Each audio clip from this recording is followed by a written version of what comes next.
안녕하세요. 김호준입니다. 어제 괴 비행체가 군사분계선을 넘나들었다고 합니다. 지난 10여 년간 북한 소식은 모두 부정적인 뉴스였습니다.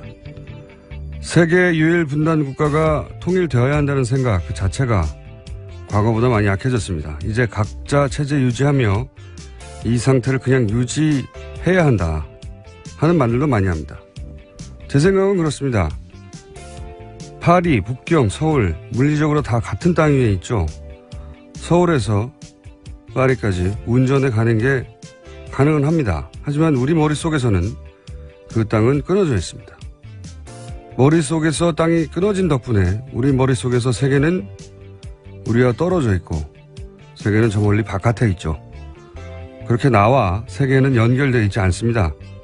물리적 조건은 정신을 한계 짓습니다. 태평양 섬 원주민들이 처음 보는 백인을 신으로밖에 여길 수 없었던 건 그들의 평균 지능이 다른 지역보다 더 떨어져서가 아니죠.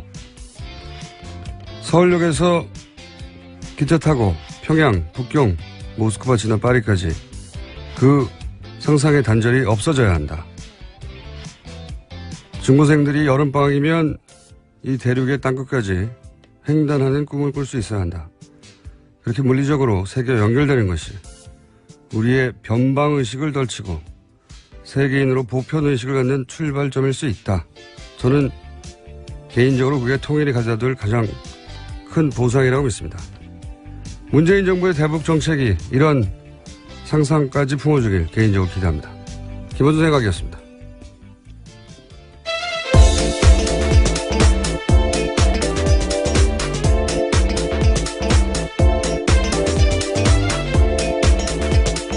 시사인의 김은지입니다. 자, 첫 번째 뉴스는 뭡니까? 네, 문재인 대통령이 어제 추도사를 통해서 노무현 전 대통령의 꿈을 다시 시작하겠다라고 선언했습니다. 반칙과 특권이 없고 상식과 원칙이 통하는 정상적인 나라를 만들겠다고 다짐했는데요. 뿐만 아니라 모든 국민의 대통령이 되겠다면서 노무현 정부를 뛰어넘는 완전히 새로운 대한민국을 꿈꾸겠다고 말했습니다. 추도식에서 나왔던 이야기 중에 가장 많은 사람들이 인상적이었다고 하는 대목 저희가 직접 한번 들어보겠습니다. 8년의 세월이 흘렀는데도 이렇게 변함없이 노무현 대통령과 함께 해주셔서 뭐라고 감사 말씀드릴지 모르겠습니다. 제가 대선 때 했던 약속, 오늘 이 추도식에 대통령으로 참석하겠다고 한 약속을 지킬 수 있게 해주신 것에 대해서도 깊이 감사드립니다. 노무현 대통령님, 당신이 그립습니다. 보고 싶습니다.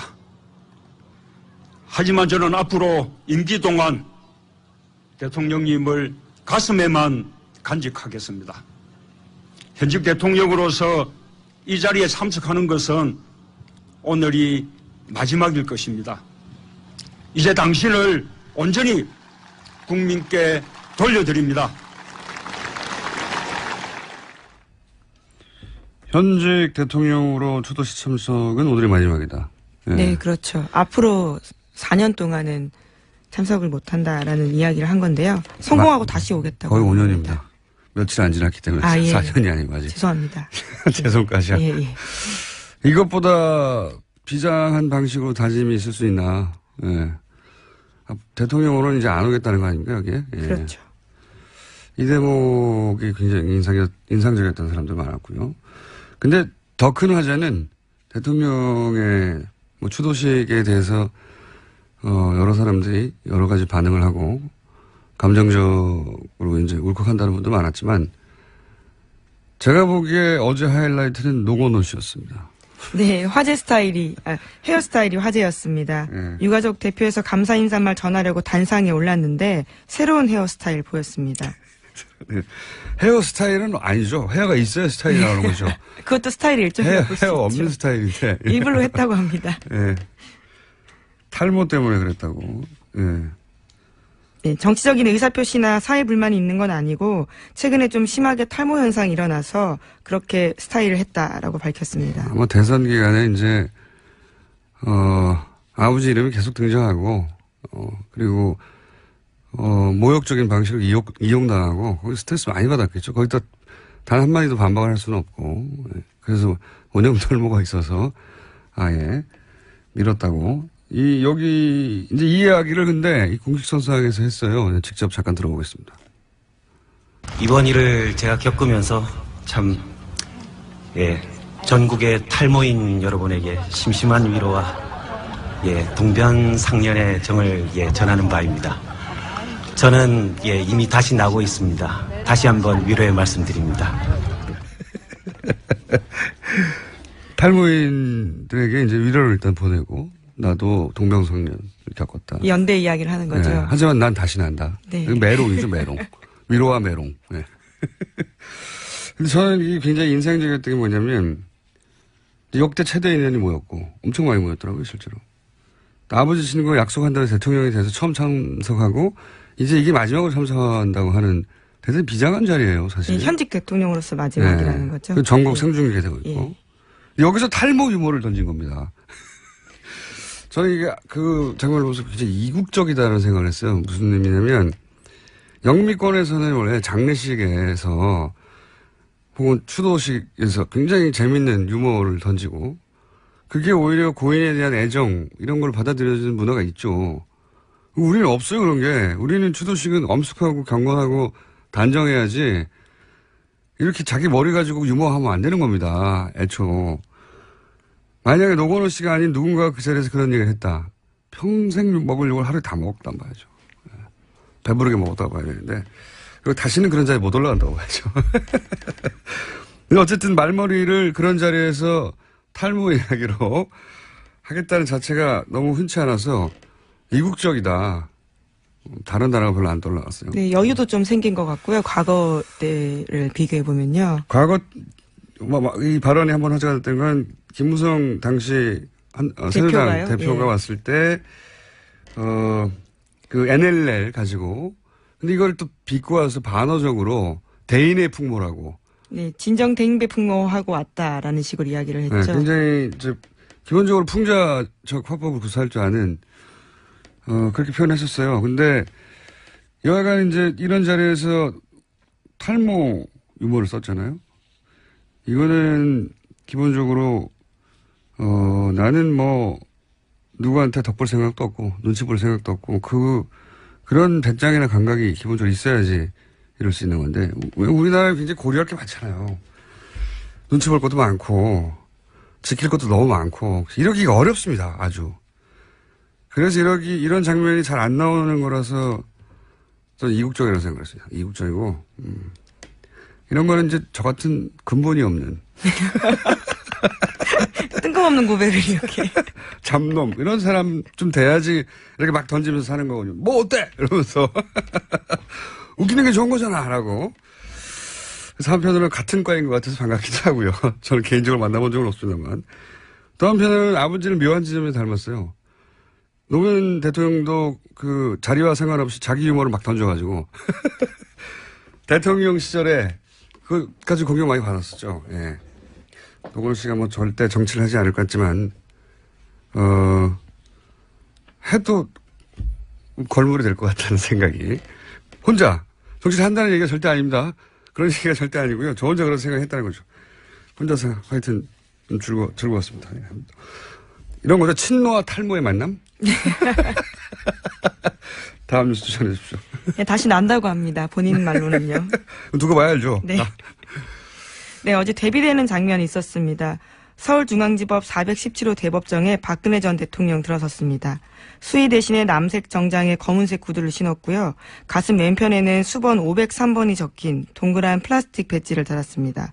수번 위에는 나대 불트라고 쓰여 있었는데 나는 이번 사건 공범들을 표시하는 말이고 대는 대기업 뇌물, 불은 블랙리스트, 치는 동계스포츠 영재센터 등 이번 사건과 관련돼 있는 글자들을 압축한 뜻이라고 합니다. 혐의를 정한 거군요. 네. 이게 어디다 한번 얘기했지만 참 대단한 의원이자 의원이라고.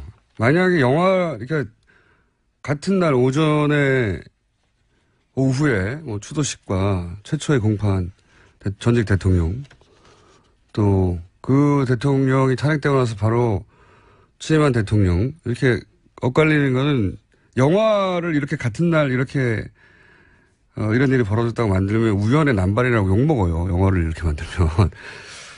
이거는 일부러 이렇게도 쉽지 않은 일인데 우선 박근혜 전 대통령과 관련한 가장 인상적인 장면은 수갑을 드러낸 장면이었어요. 네, 출석할 때 그렇게 네, 원래 했죠. 마음이 잘 안 드러나는 표정이잖아요. 근데 이제 저는 수갑을 통해 마음을 드러내는구나. 왜냐면은 이거 가리게 해주거든요. 네, 통상 이제까지 가리고 나왔습니다. 이번 국정농단 네. 사건 관련자들은요. 호송관들이 이게 이제 바뀌어가지고 과거에는 무조건 다 드러내야 되는데 요즘은 다 가리게 해줘요. 물어도 보고 가리겠냐고. 굳이 안 가리겠다고 한 거거든요. 그러니까 이번에는 다른 김기춘, 조윤선 이런 분들은 다 가리고 나왔잖아요. 여러 가지 네, 방식으로. 대비되는 모습입니다. 수건을 감든 뭐 이렇게 가리는 게 용도 있다고 해요. 조윤선 전 장관은 제 기억으로 옷으로 이렇게 옷으로 예. 가렸던 것 코트 같고. 같은 자켓으로요. 그렇게 해줘요. 원하는 대로 해주는데 그걸 굳이 안 하겠다고 한 거거든요. 그러니까 이게 여전히 모든 혐의를 전면적으로 부인하잖아요. 하나부터 끝까지 단 하나도 인정하지 않고 있는 거니까 본인 의식 속에서 나는 죄가 없고 그래서 이렇게 부당하게 핍박받고 있다. 자, 이 수갑을 봐라. 그런 의식이 있는 것 같고 그걸 수갑을 통해 드러낸 것 같아요. 예. 봐라, 내가 이렇게 수갑까지 찼다. 난 죄 없는데. 그런 마음인가 아닌가 여전히 수갑을 통해서 수갑을 일부러 드러냈네. 네, 선택한 거죠. 그 네. 모습을요. 다른 사람들은 안 그러거든요. 자, 최순실 씨는 바로 옆에 앉아 있었고 법정에서. 네, 같은 자리에 앉아 있었습니다. 최순실 씨가 자기 이야기를 좀 했는데요. 40년 동안 지켜본 박 전 대통령을 재판정에 나오게 한 자신이 죄인이다라고 말했습니다. 그러면서도 재판에서는 모든 혐의는 부인하고 있습니다. 그렇군요. 저는 또 한 사람 인상적인 분이 유영하 변호사였어요. 유영하 변호사가 변호인이니까 당연히 여러 가지 말들을 했습니다. 아직 법정 공방이 본격적으로 시작된 건 아닌데 기본적으로 이제 혐의들을 어떻게 대처나가고 논지를 어떻게 세웠는지를 볼 수 있는 말들을 여러 가지 했잖아요. 저는 유영하 변호사 조력이 박근혜 전 대통령에게 도움이 정말 되는 건지 박근혜 전 대통령 측에서 한번 따져봐야 할 것 같다. 이런 생각을 한 게 오랜 기간 훌륭한 변호사의 조력을 제가 오래 받아봤지 않습니까? 훌륭한 변호사들의 조력을 오랜 기간 받아본 사람으로서 이 유영하 변호사의 조력에 대해서 이 워딩을 보면서 이렇게 하면 안 될 것 같은다는 생각을 많이 한 게 예를 들어서요. 미르 K 재단을 플레이그라운드와 WK 용역 수수 때문에 만들었다. 네. 거기서 글로 돈을 빼내려고 만들었다. 라는 인식이 있고 혐의가 있는데 그렇다 하더라도 이게 주장이에요. 여기서부터는. 그렇다 하더라도 그 돈을 대통령 임기 5년 안에 모두 소진할 수 없다.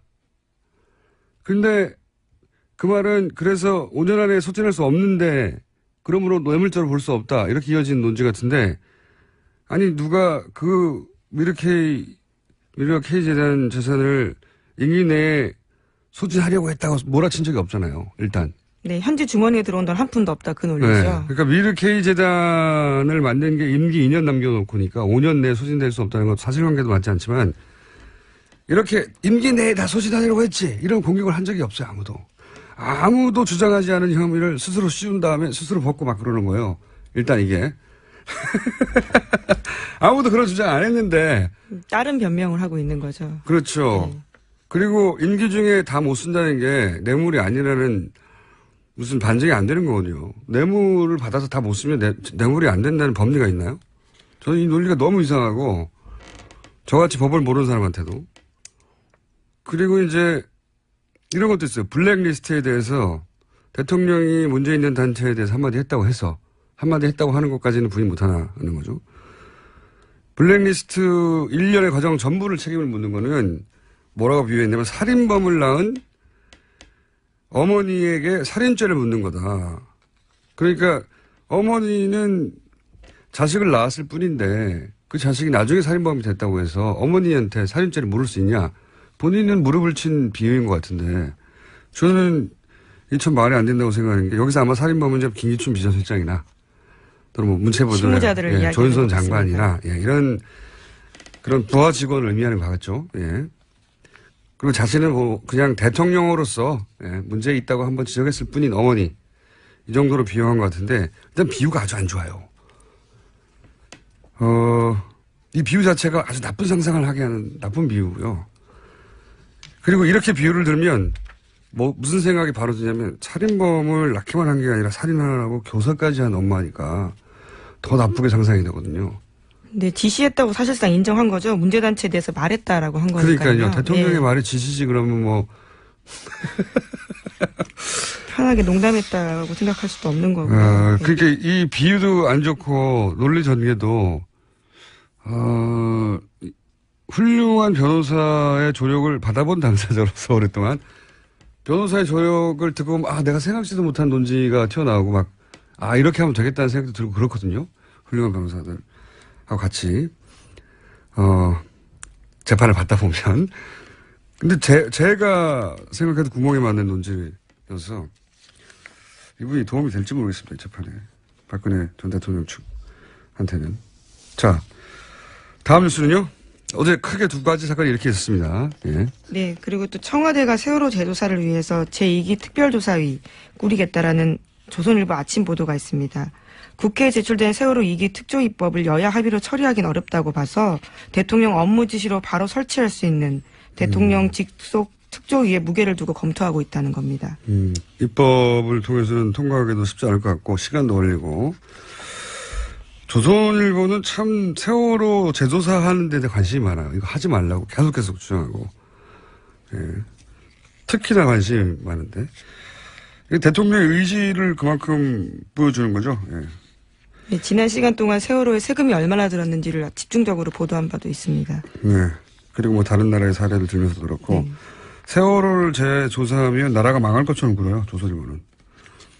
왜 이렇게 관심이 많은지. 여하간 대통령 직속기구로 특조위를 둔다는 거는 그 정도의 의지가 있다는 겁니다. 예. 그리고 이거는 미룰 게 아니라고 생각하는 거고요. 다음 뉴스는요. 네, 감사원이 청와대가 4대강 사업에 대한 정책감사 지시를 발표했는데 당장 감사에 착수하기 어렵다라는 입장을 밝히고 있습니다. 그 이유로는 절차상 문제가 있다라는 건데요. 감사원 관계자는 감사원법과 규정에 감사 착수 요건이 정해져 있는 만큼 공식적인 절차를 기다려봐야 한다라고 밝혔습니다. 하지만 감사원은 이런 요청이 없어도 자체적으로 직권감사할 수 있거든요. 그렇기 때문에 감사원이 부정적 입장 아니냐라는 의심이 나오고 있습니다. 이건 뭐 감사원장이 박근혜 정부에서 임명한 사람이니까.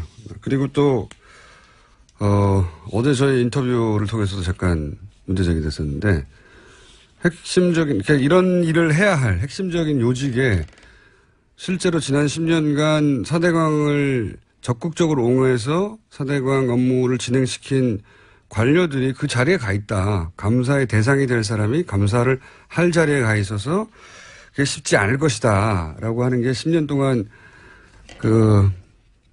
이 4대강 관련 일을 지켜본 전문가의 이야기란 말이죠.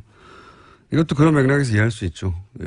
그리고 감사원 내에도 이명박 정부에서 임명한 사람도 있고, 그리고 박근혜 정부와 함께 일했던 사람들도 있고, 그리고 감사원 자체도 거꾸로 감사의 대상이 될 수도 있죠. 네, 왜냐하면 지난 감사를 3번이나 걸쳐서 했기 때문에 그 부분에 대한 이야기도 나올 수 있습니다. 네. 그래서 실제로는 요청하지 않아도 할 수 있지만 대통령이 해야 한다고 하는데도 안 하겠다는 거죠, 지금.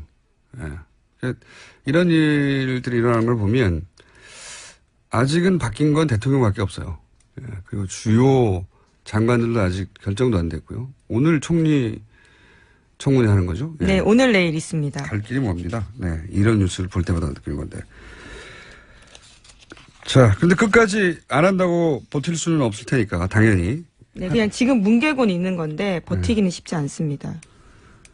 다음 뉴스는요? 총리 인준 얘기 나오겠죠? 네, 총리 인준 있습니다. 오늘 있습니다. 그런데 자유한국당 인사청문위원들이 이낙연 후보자가 청문회를 방해하고 있다고 주장하면서 국회 청문회 일정 논의에 참여하지 않겠다라는 계획입니다. 자진 사퇴 촉구하고. 보이콧을 하는 거죠, 말하자면. 원래 이제 정권 출범 초기에 가장 먼저 정권을 흔드는 방식이, 강요들, 예, 구성할 때 이런 청문회 때 한두 명 낙마시켜가지고 그래서 이제 대선 패배 후유증도 좀 달래고 힘이 빠진 지지자들도 좀 결속시키고 그렇게 하죠. 그렇게 하고. 근데 이번에는 그게 좀 제가 보기엔 어렵다 보니까 보이콧 얘기하지만 청문위원이 총 13명인데 자유한국당이 5명밖에 안 되거든요. 전원 다 보이콧 해도 청문회는 그냥 정상적으로 열립니다. 그러니까 이런 주장들을 막 해야 되는데 상대 정당 혹은 이 후보에 대해서. 근데 이런 공격을 할 자리에 아무도 참석을 안 하면 그냥 통과되는 거예요. 안타깝게도 자유한국당 입장에서는. 그래서 보이콧 안 할 거라고 봅니다. 저는 보이콧 한다는 말을 하는 거죠. 네, 물론 표결 절차도 남아있긴 한데요. 이 과반 출석의 과반 표결이기 때문에 네. 현재 국회 지형상 그렇게 어렵진 않아 보입니다. 왜냐하면 바른정당이나 국민의당은 여하간 청문회 참여해서 따지겠다고 하는 거란 말이죠. 이렇게 되면 자유한국당이 보이콧을 하는 게 정치적 의미가 없어지는 거죠. 그냥 자기들만 없는 겁니다. 그래서 이게 입지가 굉장히 좁아진 상태다. 자유한국당이. 청문회에 관한하는. 자, 제목 정도 읽을 수 있을 것 같습니다. 네, 어제 세월호에서 새로운 완전한 유해 발견됐다고 했는데 일반인으로 추정되는 이영숙 씨라고 어제 JTBC가 보도했습니다. 네. 계속 이 뉴스는 저희가 단신으로 전해드리는데 지금 이제 대통령 직속기구로 특조위도 나온다고 하고 저희도 좀 지금까지 나온 유해들 관련해서 좀 모아서 한 번에 따로 다루기로 하겠습니다. 여기까지 하겠습니다. 시사인의 김은지였습니다. 감사합니다. 자, 뺑뺑뺑 돌아서 이제 나라 걱정을 할 시간 여유가 생긴. 당도 걱정했다가 본인 스스로 걱정했다가 후보 걱정했다가 그죠? 이제 나라 걱정을 여유가 조금 생기셨죠, 당에도. 아, 그럼요. 예.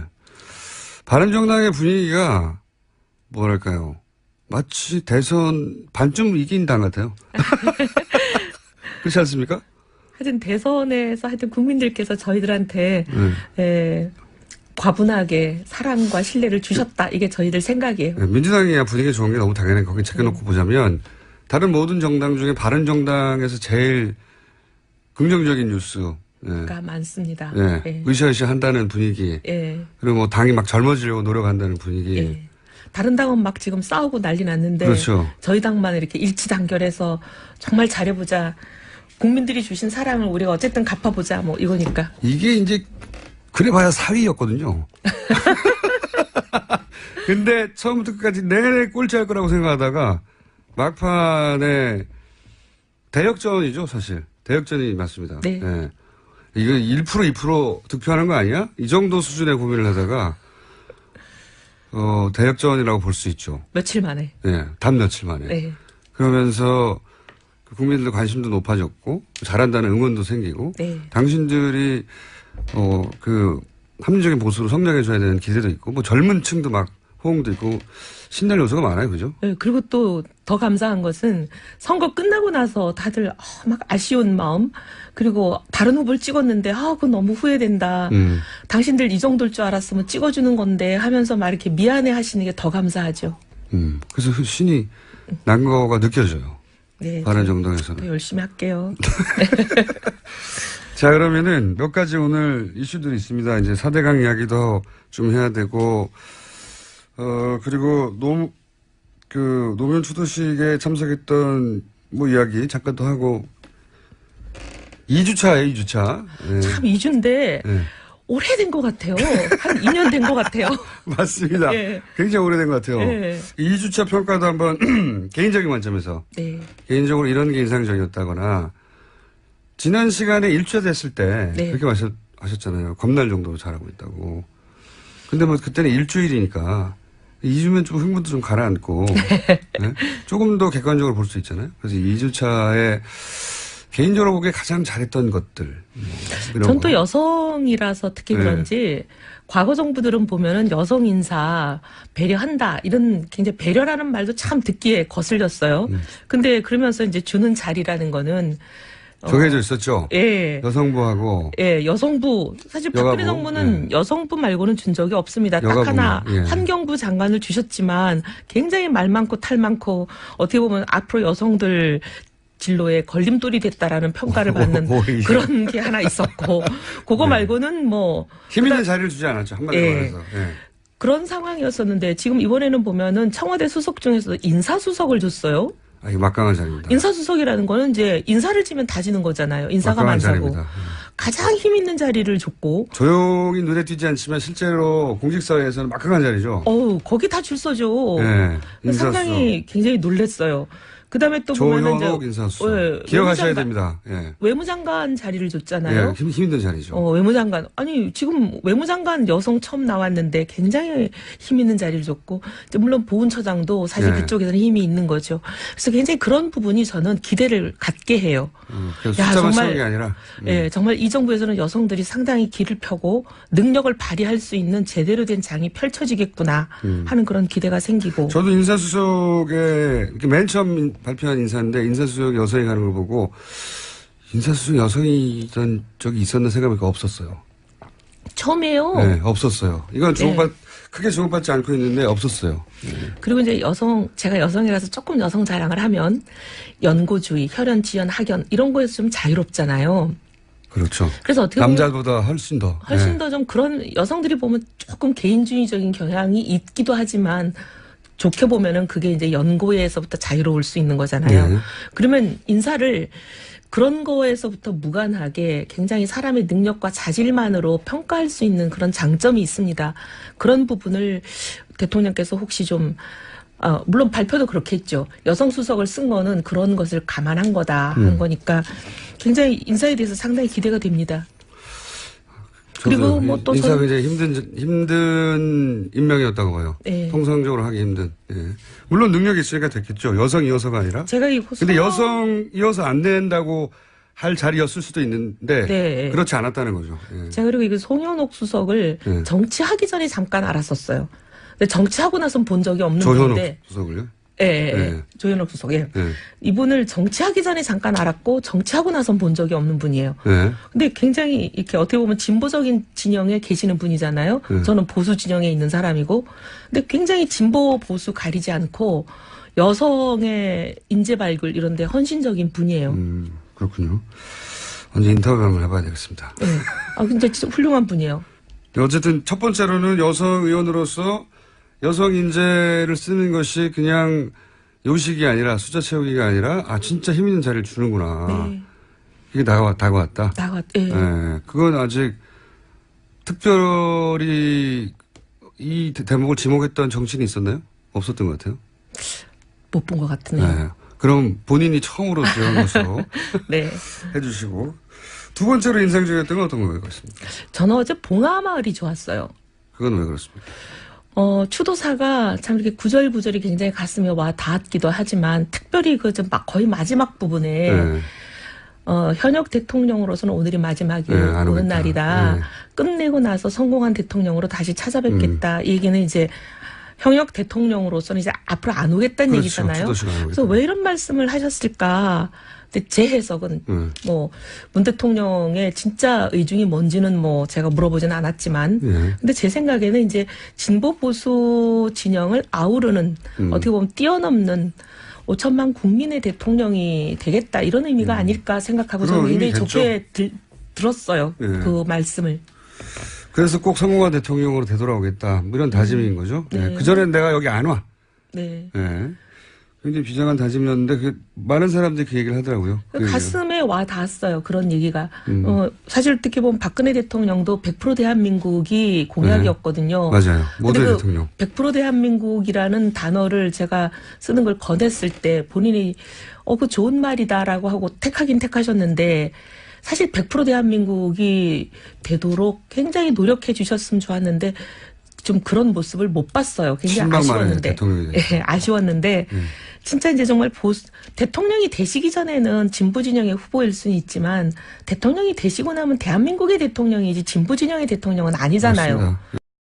맞습니다. 그러니 저는 정말 진보 보수 뛰어넘는 대한민국의 대통령이 되셨으면 진짜 좋겠어요.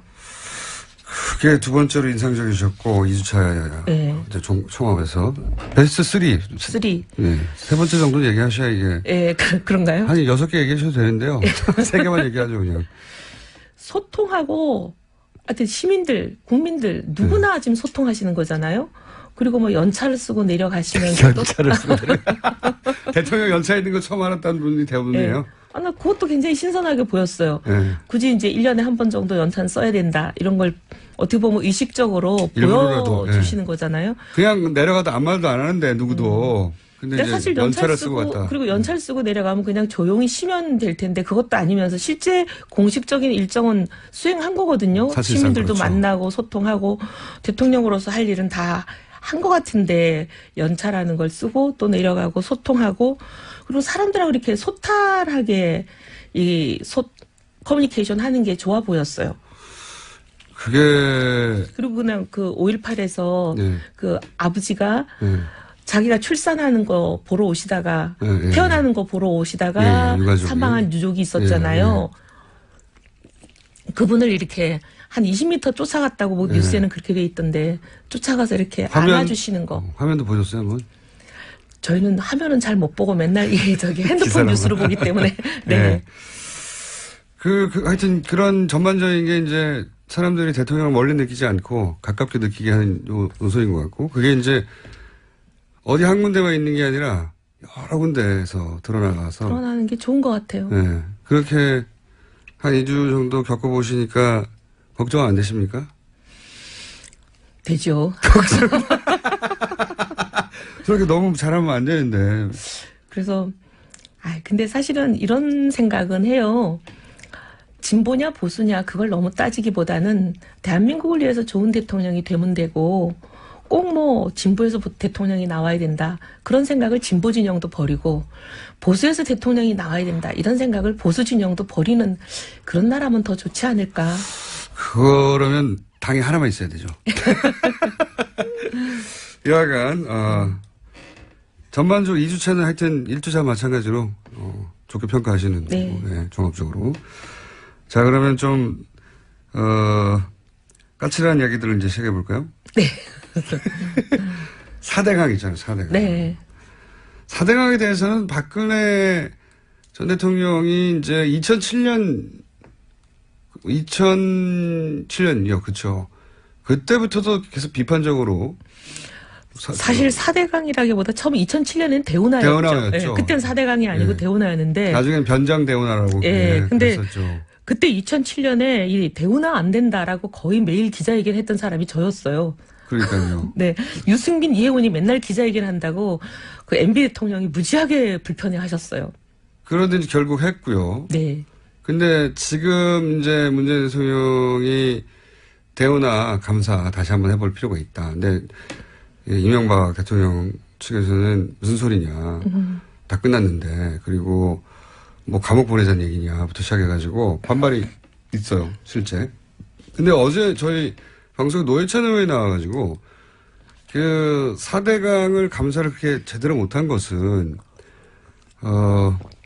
이명박 정부 시절 그 박근혜 전 대통령에 대한 어떤 약점, 뭐 최순실이라든지 그 약점을 지고서 보험 성격으로 계속 지고 있었기 때문에 박근혜 정부 시절에 4대강을 제대로 조치하지 못한 것이다.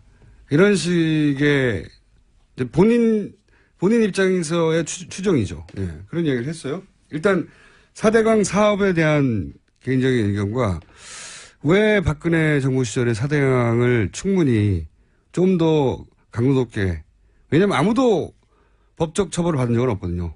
감사를 여러 번 했다고 하지만. 그 앞에 두 번이야 이명박 정부 시절에 한 거니까 제하고 나서도. 박근혜 정부 시절에 해서 총체적인 부실이고 또 기업들 담합도 있었다고 했지만 아주 솜방망이로 지나갔단 말이죠. 이 전반적인 4대강 이야기를 좀 해봐 주세요. 일단 이명박 정부 때 초기 이명박 정부의 두 번의 감사가 있었잖아요. 한 예. 번은 상당히 이제 초기였고 한 번은 거의 말기였는데 2012년이니까 마지막 해죠. 그렇죠. 근데 처음에 있었던 거는 뭐 아무 문제 없다로 결론 났으니까. 아무 의미 없는 감사고요. 그건 셀프 감사는 그건 예. 의미가 없는 거죠. 예. 셀프 감사는 뭐 훌륭하다라고 결론 날 수밖에 없는 거니까 그렇죠. 그건 뭐 논외로 하는 거고. 대통령 임기 초기인데요, 게다가. 예, 거기다가 이제 근데 이제 이명박 정부 거의 마지막 해에 났던 12년 2010년에 시작됐던 그 감사는 이명박 정부에서 있었던 감사인데도 이거는 문제가 심각하다고 났어요. 그때 이제 박근혜 당선자 인수위 시절이어서 이명박 전 대통령보다는 박근혜의 힘이 더 셀 때였어요. 근데 시작은 5월에 됐기 때문에 네. 마지막 결론만 그때 났던 거지 감사의 모든 그 과정은 이명박 대통령님이 계실 때 거의 모든 게 다 진행이 됐고 마지막 껍데기만 씌울 때가 이제 인수위 시절이었던 거죠. 네. 근데도 그때 여러 가지 총체적 부실이라고 했죠. 네, 총체적 부실이고 이게 수질도 악화되는 거고 맞습니다. 그다음에 온갖 여러 가지 문제를 굉장히 총망라해서 짚어놨어요. 예. 근데 그 감사가 나왔는데도 전혀 다른 대책이 없었잖아요. 그게 5년 전입니다, 벌써. 네. 수질 나빠진다고 한 게 이미. 예.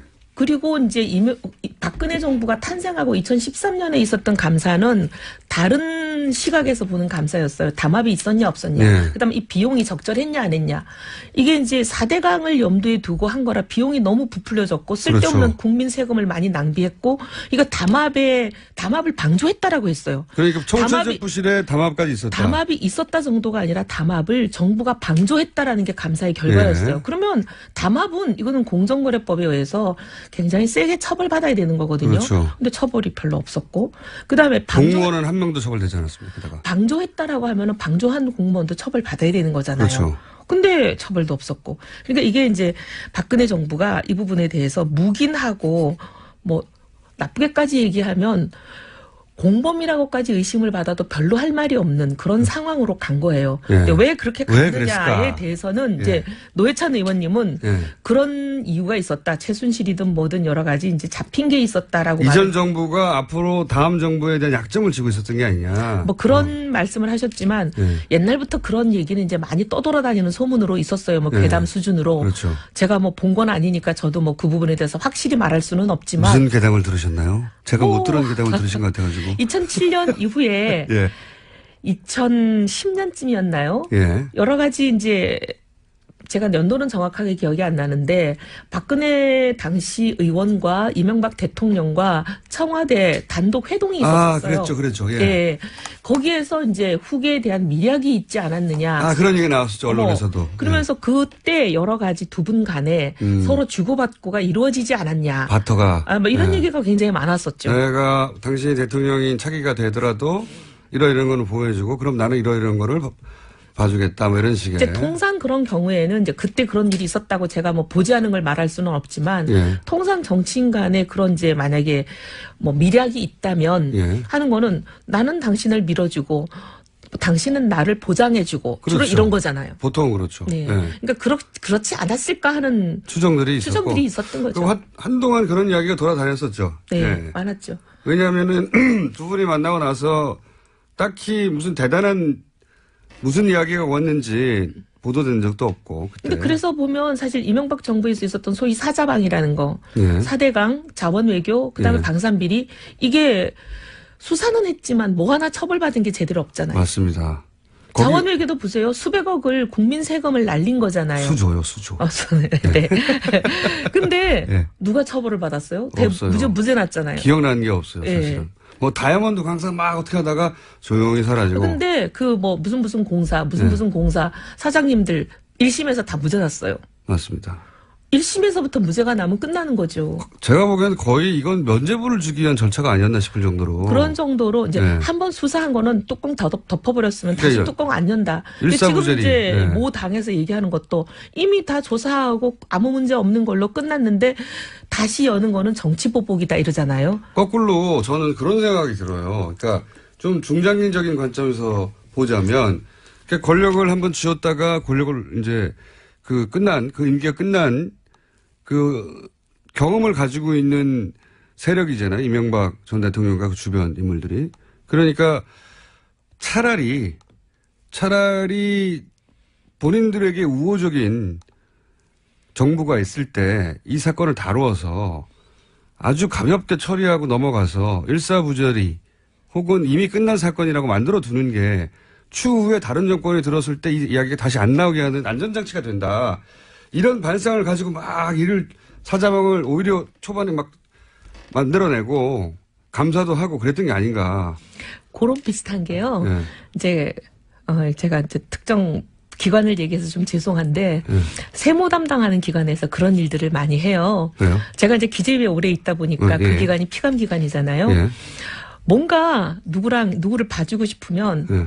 한번 조사를 했다가 조사가 종료된 사건에 대해서는 다시 재조사를 불가능하게 딱 규정을 만들어 놓고 예를 들면 A라는 기업을 봐주고 싶어요. 예. 그럼 A라는 기업을 그냥 세무조사를 합니다. 예. 해가지고 별 혐의 없네 하고 딱 종결을 해요. 아주 약한 것들까지 예. 잡아내고. 혐의 없네 하고 이제 종결을 해버리면 그걸 다시 재조사할 수 없게 돼 있어요. 근데 그런 규정이 있어서 제가 그 규정을 고치긴 했어요. 지금은 그렇죠. 이제 그렇게 못해요. 본인 근데 과거에는 자랑과 함께. 아주 수십 년 동안 그런 관행을 가지고 그러니까요. 그걸 많이 활용했죠. 그래서 저는 그 일련의 과정들을 지켜보면서 그런 생각을 계속했거든요. 사자방이 한때 화제가 된 적이 있었어요. 실제. 박근혜 정부 초기에. 그리고 4대강도 역시 잡는구나. 이런 기대치가 있었거든요. 네. 그런데 그런 걸 쑥 다루는 척 하다가 쑥 사라졌어요. 어느 누구 하나 처벌받지 않고 기업들도 아주 약한 정도의 벌금. 방산비리만 하더라도 번개 사업이라고 한때 유명했던 이명박 정부에서 추진됐다고 이게 막 비리가 있네 없네 시끄럽던 거 쑥 들어가고 아무 말도 없잖아요. 그러니까요. 그래가지고 그 떠들썩할 줄, 이제 박근혜 정부 초기에 이건 떠들썩한 사건들을 제대로 짚는구나 했던 게 정권 초기였어요. 박근혜 정부에. 그런데 그게 다 끝나고 덮어졌고 지금 이제 문재인 정부에서 4대강에 대해서 정책 감사를 하자고 해도 이게 정치적 보복이다. 다 끝난 사건을 왜 감사 3번이나 했는데. 감사를 3번 했지만 문제 있다고 결론 난 감사였는데 그게 문제 없다고 결론 난 감사가 아니잖아요. 그러니까요. 근데 마치 국민들이 들으면 정말 아무 문제 없는 걸로 결론 난 감사를 오해하시겠어요. 그게 이제 가짜뉴스가 되게 제일 좋은 네. 소재죠. 네. 정치적 논지도 있지 않습니까? 근거도 3번 했다. 재판도 받았다. 뭘 또 하느냐. 이건 보복이다. 이렇게 몰고 갈 수 있는 거죠. 근데 저는 그런 것 같아요. 어쨌든 문제가 있는 거는 다시 재조사를 해서 문제가 있으면 문제가 있는 대로 문제 있는 사람들을 처벌을 해야 다시는 그런 일이 안 일어나거든요. 당연히 그렇죠. 그게 진보에 속한 사람이든 보수에 속한 사람이든 그것 따져서 예를 들면 상대 진영이라서 건드리질 못하고 다 덮어주고 넘어가면 언제 대한민국의 정의는 세우며 이런 일을 근절을 하겠습니까? 자꾸 봐주고 덮어주다 보니까 이게 끊임없이 되풀이되는 거 아니에요? 바른정당은 네. 이런 사안에 대해서는 예를 들어 4대강 같은 경우에 엄격하게 재조사해야 된다고. 저희는 4대강이든 뭐든 진보 진영의 잘못이든 보수 진영의 잘못이든 그거하고 무관하게 누구의 잘못이든 잘못은 찾아내서 다시는 재발되지 않게 만들자. 이게 저희들 생각이에요. 알겠습니다.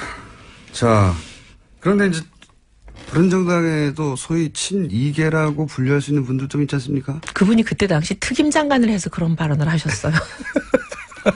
그래서 저희가 좀 속상해요. 왜냐하면 그분이 지금 현재 우리가 지도부가 없다 보니까 혼자 지도부셔가지고 예. 자꾸 발언하는 게 바른정당의 공식 입장처럼 나가가지고 그래서 빨리 지도부를 뽑아야. 주 그분이시죠? 네. 네. 그래서 지금 저희가 막 속상해하고 있어요. 짧게 시간이 거의 다 돼가지고. 네. 당대표 누구누구 나갔습니까? 몇 분이 나온다고. 젊은 분들이더라고요. 네네. 대부분 의원님 나가십니까?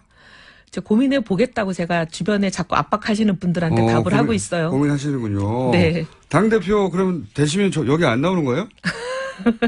그거야 뭐 될지 안 될지도 모르는데 먼저 그런 얘기 할 필요는 없죠. 뭐. 되면 안 나올 수도 있다는 얘기구나. 그럼 떨어지길 기대하고요. 그리고 지난 시간에 김무성 대표 네. 이번 바른정당 내에서 이번 대선을 치르면서 가장 정치적 타격을 입은 분이 김무성 전 대표 아니냐고 말씀드렸는데 제가 바른정당 분들 몇 분하고 얘기해봤더니 다들 비슷하게 동의하더라고요. 근데 제가 이런 질문을 드린 이유 중에 하나는 오늘 갑자기 인터넷상에 검색어로 노룩패스라고 가방. 예, 입국하면서 이 뭡니까 저 가방을 네. 그 캐리어를 수행원에게. 예, 보지도 않고 던졌다고. 예, 굉장한 패스 감각이라고. 그 실검 1위 했다고 제가 듣긴 했습니다. 컬링인가요? 미스터 컬링? 유승민 대표 꼭 저희 방송에 한번 모셔주십시오. 예, 제가 최선을 다하겠습니다. 이혜훈 의원이었습니다. 3부에서 뵙겠습니다. 저는 김호준입니다. 네. 국민의당의 앞날에 대한 기사가 연일 지면에 오르내리고 있습니다. 그래서 이분을 연결해 보겠습니다. 박지원 전 대표 연결됐습니다. 안녕하세요, 대표님. 박지원입니다. 축하합니다. 고생하셨습니다. 축하합니다. 축하야. 요즘 문 대통령 하시는 거 보니까 전 국민이 받아야 할 것 같아요. 잘하셔가지고. 그죠? 특히 우리 김어준 총수가 수고하셨으니까 축하받아야죠. 또 앞으로 한 자리 더 하셔야 되고. 네, 저는 정육부 장관 노리고 있습니다. 정육부. 고생하셨습니다. 지난 대선에. 좋습니다. 예. 최근 2주간 행보에 대해서는 이제 매일 SNS에서 글을 남기시기 때문에, 긍정적으로 평가하시는 거는 제가 익히 접하고 있는데. 감사하죠. 예, 이렇게 매일매일 칭찬을. 감사하냐고 물는데 왜 답변 안 해요? 매일매일 칭찬하시는 이유가 뭡니까?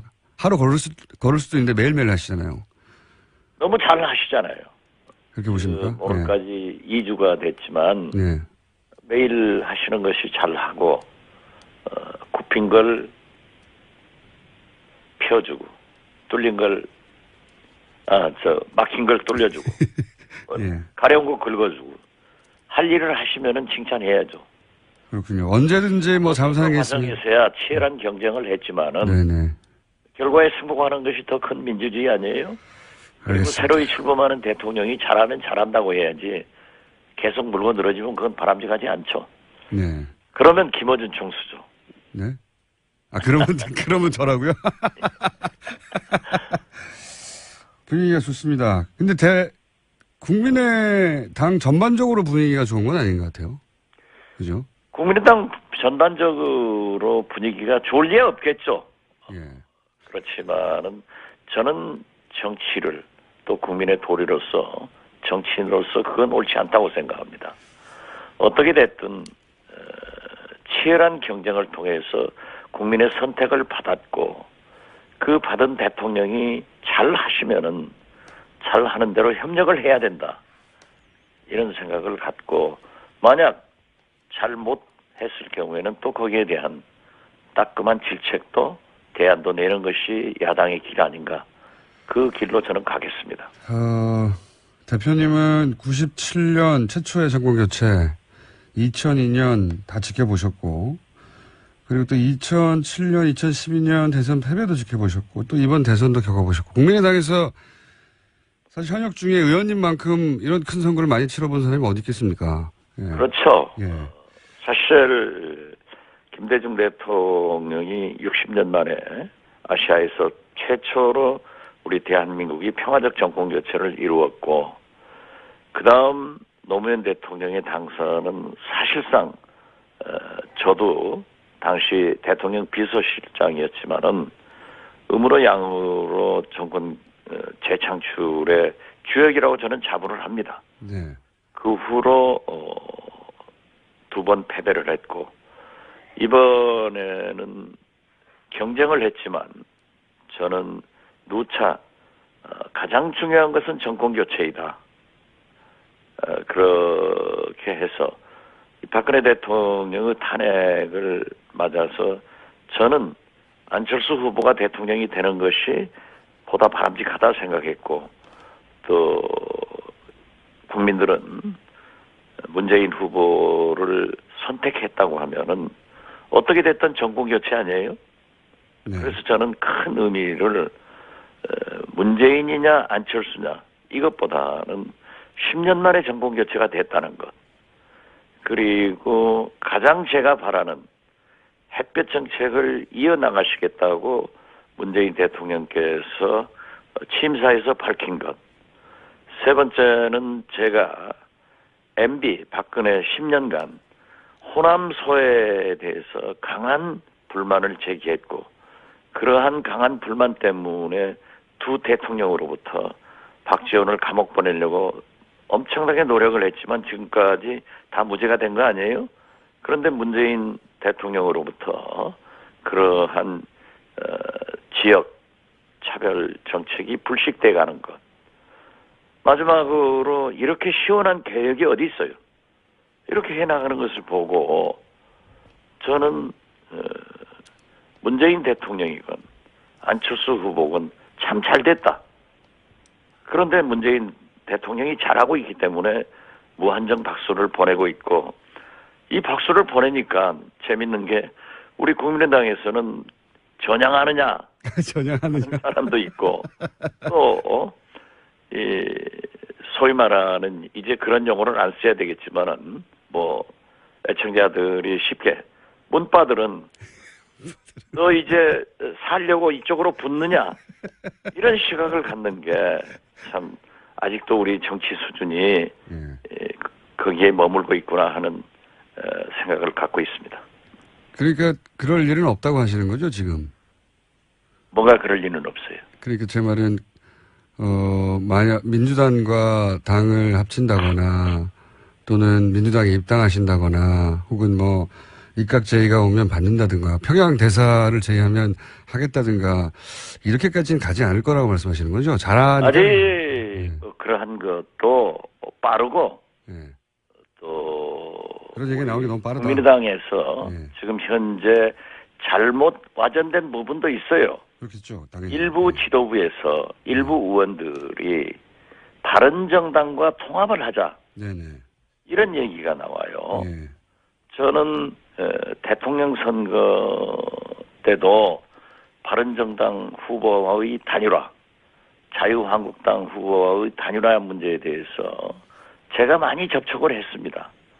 그렇지만 저는 옳지 않기 때문에 되지 않는다. 단 바른정당에서 요구하는 햇볕 정책을 포기하라고 한다고 하면은 내가 탈당해주겠다. 나로 인해서 안철수 후보가 대통령이 당선되지 않는다고 하면은 그게 내 부담 아니냐. 그렇기 때문에 내가 탈당을 해주지 나의 정체성을 버리지는 않겠다라고 했고요. 자유한국당과의 문제에 대해서는 당신들은 바로 박근혜 대통령을 지금도 살려내려고 하는 정치 집단인데 어떤 경우에도 함께 갈 수 없다. 이렇게 정리를 했어요. 그런데 대선 후에도 일부에서 바른정당과 통합을 하자. 그래서 제가 대선 패배의 총 책임을 지고 지도부가 이 박지원이가 사퇴를 했는데 가급적 말을 하지 않고 있었습니다. 단 하루 만에 제가 바른정당과의 통합은 안 된다. 이렇게 제가 정리를 했어요. 왜냐하면 보십시오. 어떻게 우리가 박정희, 전두환, 이명박, 박근혜 세력과 함께 하느냐 이겁니다. 비록 그분들의 일부는 박근혜 대통령의 탄핵에 절대적 공로가 있었습니다. 그분들의 협력이 없었으면 박근혜 탄핵 없었습니다. 이러한 것은 인정하지만 때로는 협력은 할 수 있지만은 국회 의석상 어떻게 통합을 해서 같은 당을 하느냐 이걸 반대한 거예요. 그리고 그 후로도 계속 주승용, 김동철 이런 지도부 사람들이 통합 얘기를 하니까 동교동계가 아닙니다. 그분들이 우리 국민의당의 고문단들이 회의를 해서 바른정당과 통합할 수 없다. 그러한 말을 어떻게 하느냐. 거기에서 일부가 차라리 바른정당과 통합한다고 하면은 민주당과 하는 것이 낫다 하는 것이 와전됐는데 오늘 한국일보 보도를 보시더라도 정대철 상임고문이 민주당과 통합한다는 얘기가 아니다라고 정리가 돼서 그러한 것은 오해가 좀 풀렸으면 좋겠다 하는 그러니까 말씀. 차라리 그럴 바에는 여기에 방점이 있다는 거죠? 그렇죠. 바른정당과의 통합을 반대하는 강한 의사표시를 하면서 차라리 통합한다고 하면은 민주당과 검토를 하자 하는 거지 민주당과 한다는 얘기는 결코 아니다. 또 그러고 지금 그러한 것을 검토할 때가 아니다. 저는 분명히 개인적으로도 그렇게 말씀드립니다. 근데 이제 때가 아니라고 하시니까 그럴 때가 오긴 올까요? 올 수도 있을까요? 정치는 모르는 거니까. 제가 단정적으로 얘기할 수 없지만은 우리 국민의당의 창당은 패권주의 청산도 있었지만은 양극단 세력으로 자꾸 투쟁 일변도의 정치이기 때문에 제3당의 필요성이 있다. 다당제가 필요하다. 예. 해서 창당됐기 때문에 그러한 것들을 개인적으로 어떤 국회의원이 어떤 정치인이 바른정당이건 국민의당이건 그쪽으로 갈 수 있을런지는 몰라도 통합까지 가는 것은 상당히 요원할 것이다. 이렇게 저는 봅니다. 불가능하다고까지는 생각하지 않으시죠? 정치는 가능 불가능이 어디 있어요? 네. 아니 이제 대표님이 바른정당과는 불가능하다고 말씀하셨는데 그 정도 가능도 그것은 예. 절대 불가능하고. 그렇죠. 불가능이 있지 않습니까? 바로. 그러나 민주당과는 예. 정체성도 같고 네. 뿌리도 같지만은 지금은 아니다. 그러한 다당제와 양당제의 그러한 차이가 있기 때문에 지금 현재로서는 그러한 통합의 방향으로는 가지 않는다 하는 것을 분명히 말씀드리고 우리 김총수께서는 통합을 해주는 것이 좋겠다 하는 바람이 있기 때문에 저에게 그렇게 질문하시는 거예요. 이 이야기는 당내에서 먼저 나왔기 때문에 질문을 드리는 겁니다. 저도 이런 이야기를 할 때가 아니라고 생각은 드는데. 그러면 딱 이런 얘기를 할 때가 아닌데 어떻게 생각하십니까? 이렇게 질문해 보세요. 그러니까요. 그 질문 이미 드렸고. 아주 좋은 질문이에요. 그럴 때가 오긴 오겠냐? 제가 이렇게 질문 드린 거죠. 예. 올 수도 있지 않겠습니까? 글쎄요, 그건 뭐 앞으로 두고 봐야 된다. 예. 뭐다라고 얘기하는 것은 바람직하지 않다고 생각합니다. 알겠습니다. 대선 이렇게 큰 규모의 선거 한가운데 여러 번 계셔본 분이라 이번 대선을 겪으면서 이제 어쨌든 국민의당 입장에서는 대선에서 패했으니까 대선 평가를 제대로 해야 다음 기회가 있을 수 있지 않습니까? 지난 대선에서 이 대선이 뜻대로 안 굴러간 가장 큰 원인을 한 세 가지 정도로 정리하면 뭐가 있을까요? 뭐 두 가지로 정리해도 되고 대표님 보시기에 패배한 사람이 자꾸 이유를 대는 것은 어제 보십시오. 커제가 알파고에게 패배하잖아요. 네. 이렇게 국민들은 명확한 것을 좋아한다고요. 그런데 자꾸 미주알 고주알 얘기하는 것은 바람직하지 않습니다. 당을 위해서 제 말은. 저는 예. 국민의당 대표로서 안철수 후보 상임선대 위원장으로서 모든 것이 제 잘못이다 라고 책임을 지고 사퇴했고 또 이러한 반성 속에서 앞으로 잘해주기를 바랍니다. 대표님은 충분히 책임을 지셨는데 후보는 바로 5년 후에 다시 나온다는 메시지를 냈기 때문에 이제 이런 질문을 하지 않을 수 없는 거죠. 후보 차원에서의 문제는 뭐가 있었을까요? 한 가지 정도만 정리하면. 후보가 그런 메시지를 낸 게 아니고요. 예. 저도 그 후로 예. 우연히 상가에서 안철수 후보를 조우해서 예. 왜 그러한 말씀이 나왔느냐. 예. 벌써 5년 후 이야기를 하느냐. 예. 예. 그렇게 하는 것은 바람직하지 않다. 그렇죠. 예. 라고 충고를 해드렸어요. 그랬더니 본인도 그러하시고 예. 또 어제 예. 노무현 대통령 8주기 봉화를 가면서 비행기에 같이 탔어요. 예. 옆자리에 타서 본인도 말씀하시더라고요. 자기하고 가까웠던 그 교수 그룹들하고 식사를 하면서 예. 감사했다는 또 그러한 그 식사를 하면서 거기에서 나온 얘기를 기자가 밖에서 듣고 썼는데 바람직하지 않았다. 그러면서 자기가 5년 후 또는 앞으로 당에서 심지어 어떤 분은 그 선거 때 열심히 하지도 않은 분이에요. 과잉 충성하기 위해서 안철수 후보가 무슨 뭐 비대위원장 당대표로 즉각 복귀해야 된다 이런 얘기가 언론에 보도됐더라고요. 예. 그래서 그러한 얘기가 나오는 게 당신에게 뭐가 필요하냐라고 물었더니 절대 그런 일은 있어서도 안 되고 하지도 않는다. 그러면서 그 5년 후에 당신이 대통령에 당선될 수 있다라고 한 것은 거기에서 얘기하는 분들과 얘기 과정에서 들었는데 말씀했는데 기자들이 듣고 쓴 것은 굉장히 잘못됐다. 그래서 지금도 이렇게 감사 인사를 다니지만은 전혀 노출되지 않게 하고 주의하고 있다. 이런 말씀을 들었습니다. 기자들이 듣고 쓴 거는 잘못한 게 아니죠. 기자들이 못 들어온 아니, 걸 쓴 글쎄, 거야 그러니까 잘못한 거지. 예. 그게 공개적으로 한 얘기가 아니고 예. 방에서 하는 얘기를 소위 그 기자들 벽치기 하는 거 있잖아요. 문에다 대고 기댔는데 벽치기. 그거 한 사람이 듣고 썼다고 예. 아주 그 아쉬워하더라고요. 그러니까 이제 5년 후에 결선 투표 없이 꼭 50% 득표하겠다 이런 의지를 공개적으로 한 게 아니고 그냥 나는 아직 기죽지 않았다. 걱정하지 마라. 이런 정도 멘트를 했는데. 예. 저는 본인이 했는지 또 거기에 함께 식사하신 분들이 했는지 그것까지는 확인하지 못했지만은 그러한 의사표시는 하지도 않았고 앞으로도 언행에 상당한 조심을 하겠다.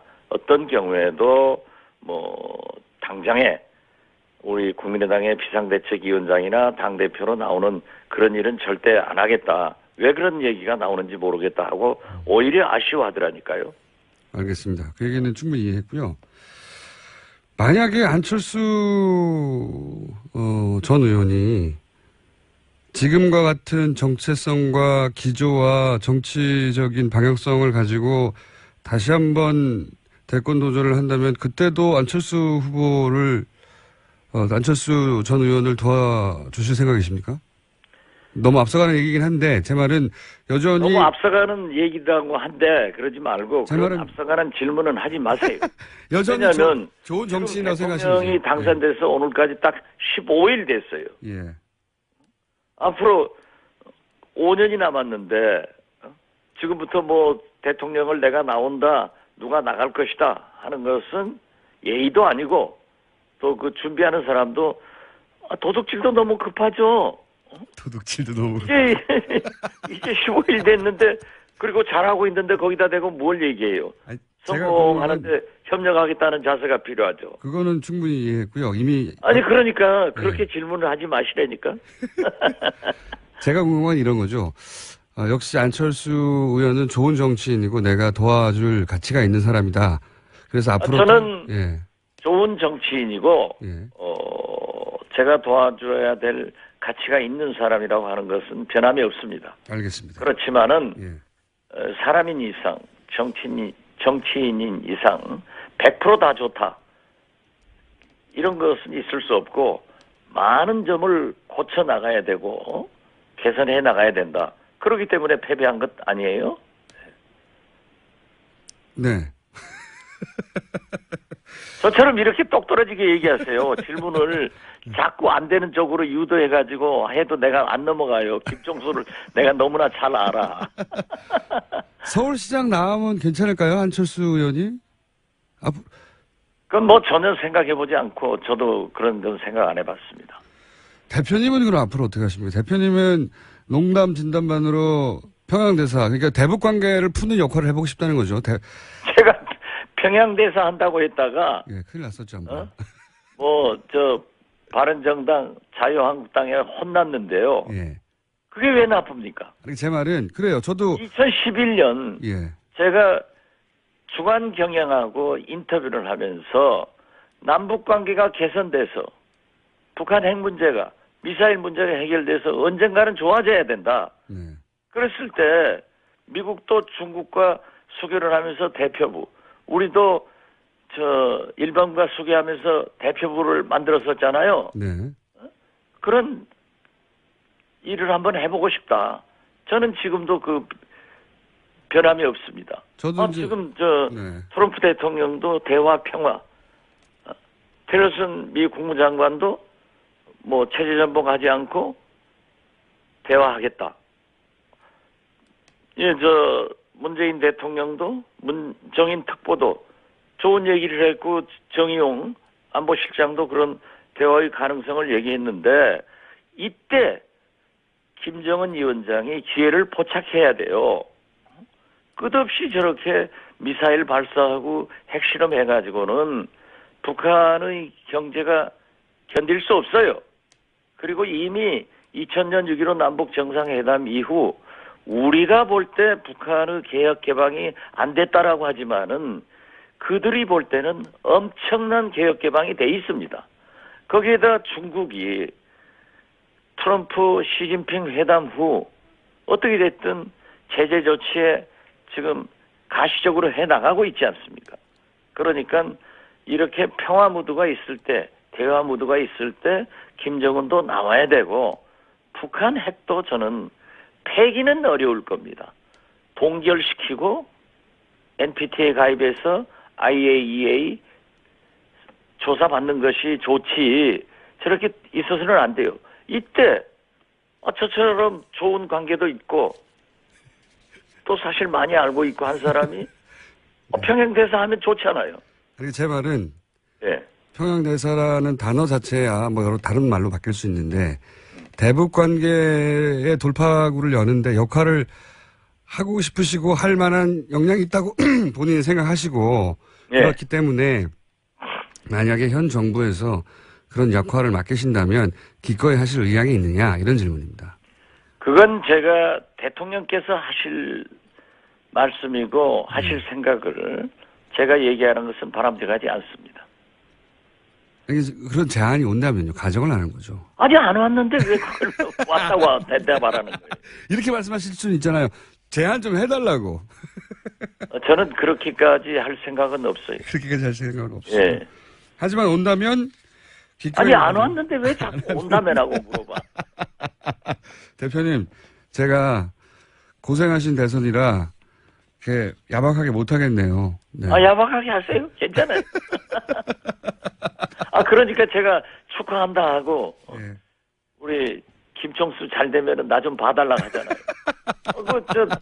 낙검수에서 같이 방송해가지고 자기들은 재판 끝나고 저는 5월 18일 날 5.18 행사도 못 가고 가서 재판 받았다니까요. 대표님 저도 아직도 남은 재판이 있습니다. 재판으로 따지면 아직도 많이 있고요. 바른정당하고 통합 문제는 그러니까 말이 안 되는 거고 그렇게 될 일은 없는 거죠. 원내대표 전임 제가 볼 때는 어떤 경우에도 그것은 있을 수 없다. 네. 그리고 바른정당에서도 우리하고 하지 않는다. 알겠습니다. 왜 안 되는 일을 보고 얘기하느냐 이거예요. 왜 안 되는 일을 이렇게 원내대표식이나 되는 분들이 두 분이나 연속으로 얘기를 하죠? 이 정서가 뭔가요? 그분은 또 그분들의 생각이 있으니까 그러겠죠. 잘 이해가 안 가는데 저도. 국민의당은 기본적으로 호남의 정서에 베이스하고 있는데 호남의 정서가 바른정당과의 통합을 받아들일 것 같지 않거든요. 그죠? 그건 질문보다 제 답변을 대신하네요. 알겠습니다. 오늘 마침 이제 이낙연 총리 후보자 인사청문회 예정돼 있는데, 국민의당은 어떤 기본적인 전략입니까? 태도거나? 문제가 제가 지도부에도 있지 않고, 예. 청문위원이 아니기 때문에, 예. 왈가왈부하는 것은 바람직하지 않습니다만은, 네. 이낙연 지사 총리 후보자. 임명은 무난히 잘 통과될 거예요. 예. 보시기에 큰 문제는 없는 그분이 이상. 예. 제가 호영호재하고 가까운 사이인데요. 예. 그렇게 큰 무슨 하자가 있을 정도로 나쁜 짓을 하는 그런 위인이 못 돼요. 아주 착하신 분이에요. 괜히 못된다. 그렇기 때문에 또 지금 현재 정권 교체가 돼가지고 이렇게 인수위도 없이 출범한 정부에 총리가 빨리 들어서야 안정적으로 장관도 제청하고 해나갈 거 아니에요? 그러니까 해드려야 된다고 생각하고 그 해줄 때는 좀 깨끗하게 해주는 게 좋다 생각합니다. 알겠습니다. 마지막으로 이미 대표도 물러나셨고 큰 선거도 끝났고 하니까 SNS만 하지 마시고 저희 방송에 좀 고정적으로 출연을 좀 해주세요. 일주일에 한 번 하라면 하고 하루에 한 번 하라면 할게요. 하루에 한 번은 안 하실 것 같고. 예. 그 대신 출연료를 많이 주세요. 저희 스튜디오에 직접 나오시는 건 어떻습니까, 대표님? 스튜디오 나갈 수도 있죠. 알겠습니다. 저희 그러면 뭐 할 일이 없으니까 벙커에도 한번 놀러 갈게. 그 대신 출연료 많이 줘야 돼. 알겠습니다. 오늘 말씀 감사합니다. 예, 감사합니다. 예. 지금까지 박지원 전 국민의당 대표였습니다. 자, 제가 악마라고 불렀다가 왜 악마라고 불렀는지 이유도 가물가물해요. 왜냐?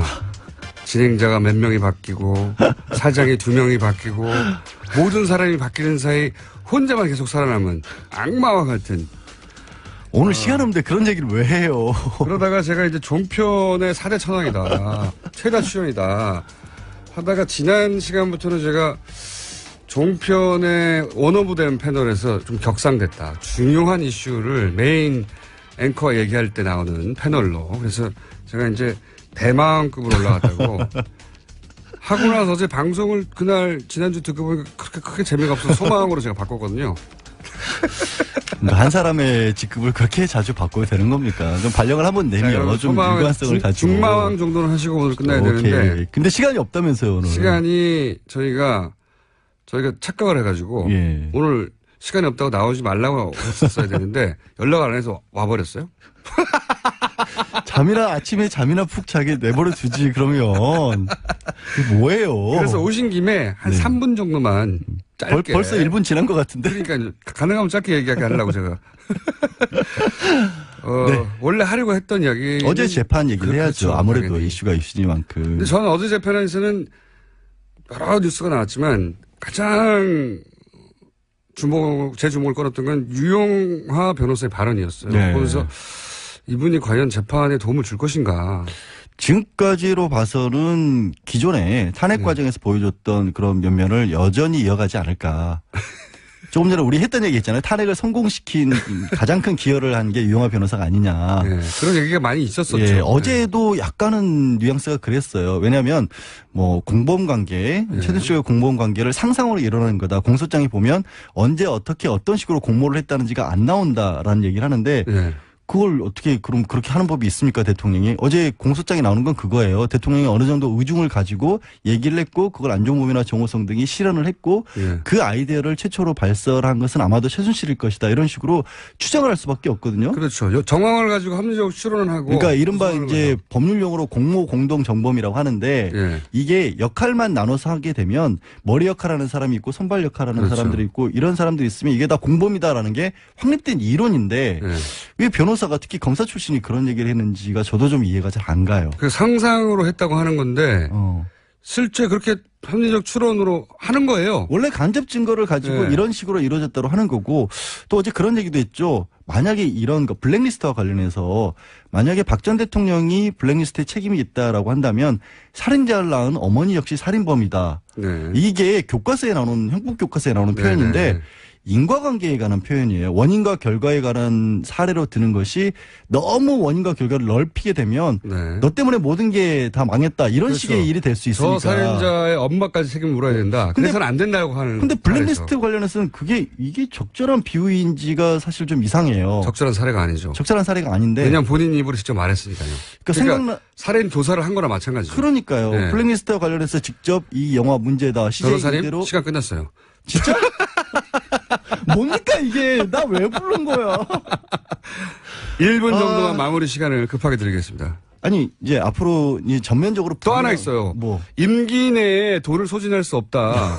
저는 아니 그러면은 내가 뇌물 받고 돈 안 쓰고 조금씩 쓰면 뇌물 아닌 거야?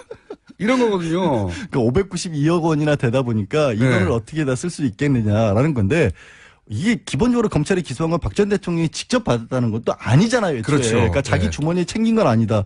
처음부터 박 전 대통령이 했던 얘기를 고스란히 반복하고 있는데 뇌물을 그런 식으로 받는 사람이 어디 있어요. 게다가 돈을 다 못 쓴 거하고 쓴 거하고 아무 상관이 없잖아요. 뇌물은. 나도 못 쓸 만큼 누가 좀 줘봤으면 좋겠어. 그래서 저는 이분이 왜 이럴까. 그러니까 사실 전략을 세우는 데 있어서 아직까지는 기본적으로 좀 전략을 못 세우고 있는 것 같아요. 근데 오늘 원래 하고 싶었던 얘기는 물자가. 앞으로 삼성과 관련한 뇌물자의 가장 중요한 이슈인데 예. 박 전 대통령이 참고해야 할 모범 답안은 나오고 있다. 이재용 부회장으로부터. 거기는 네.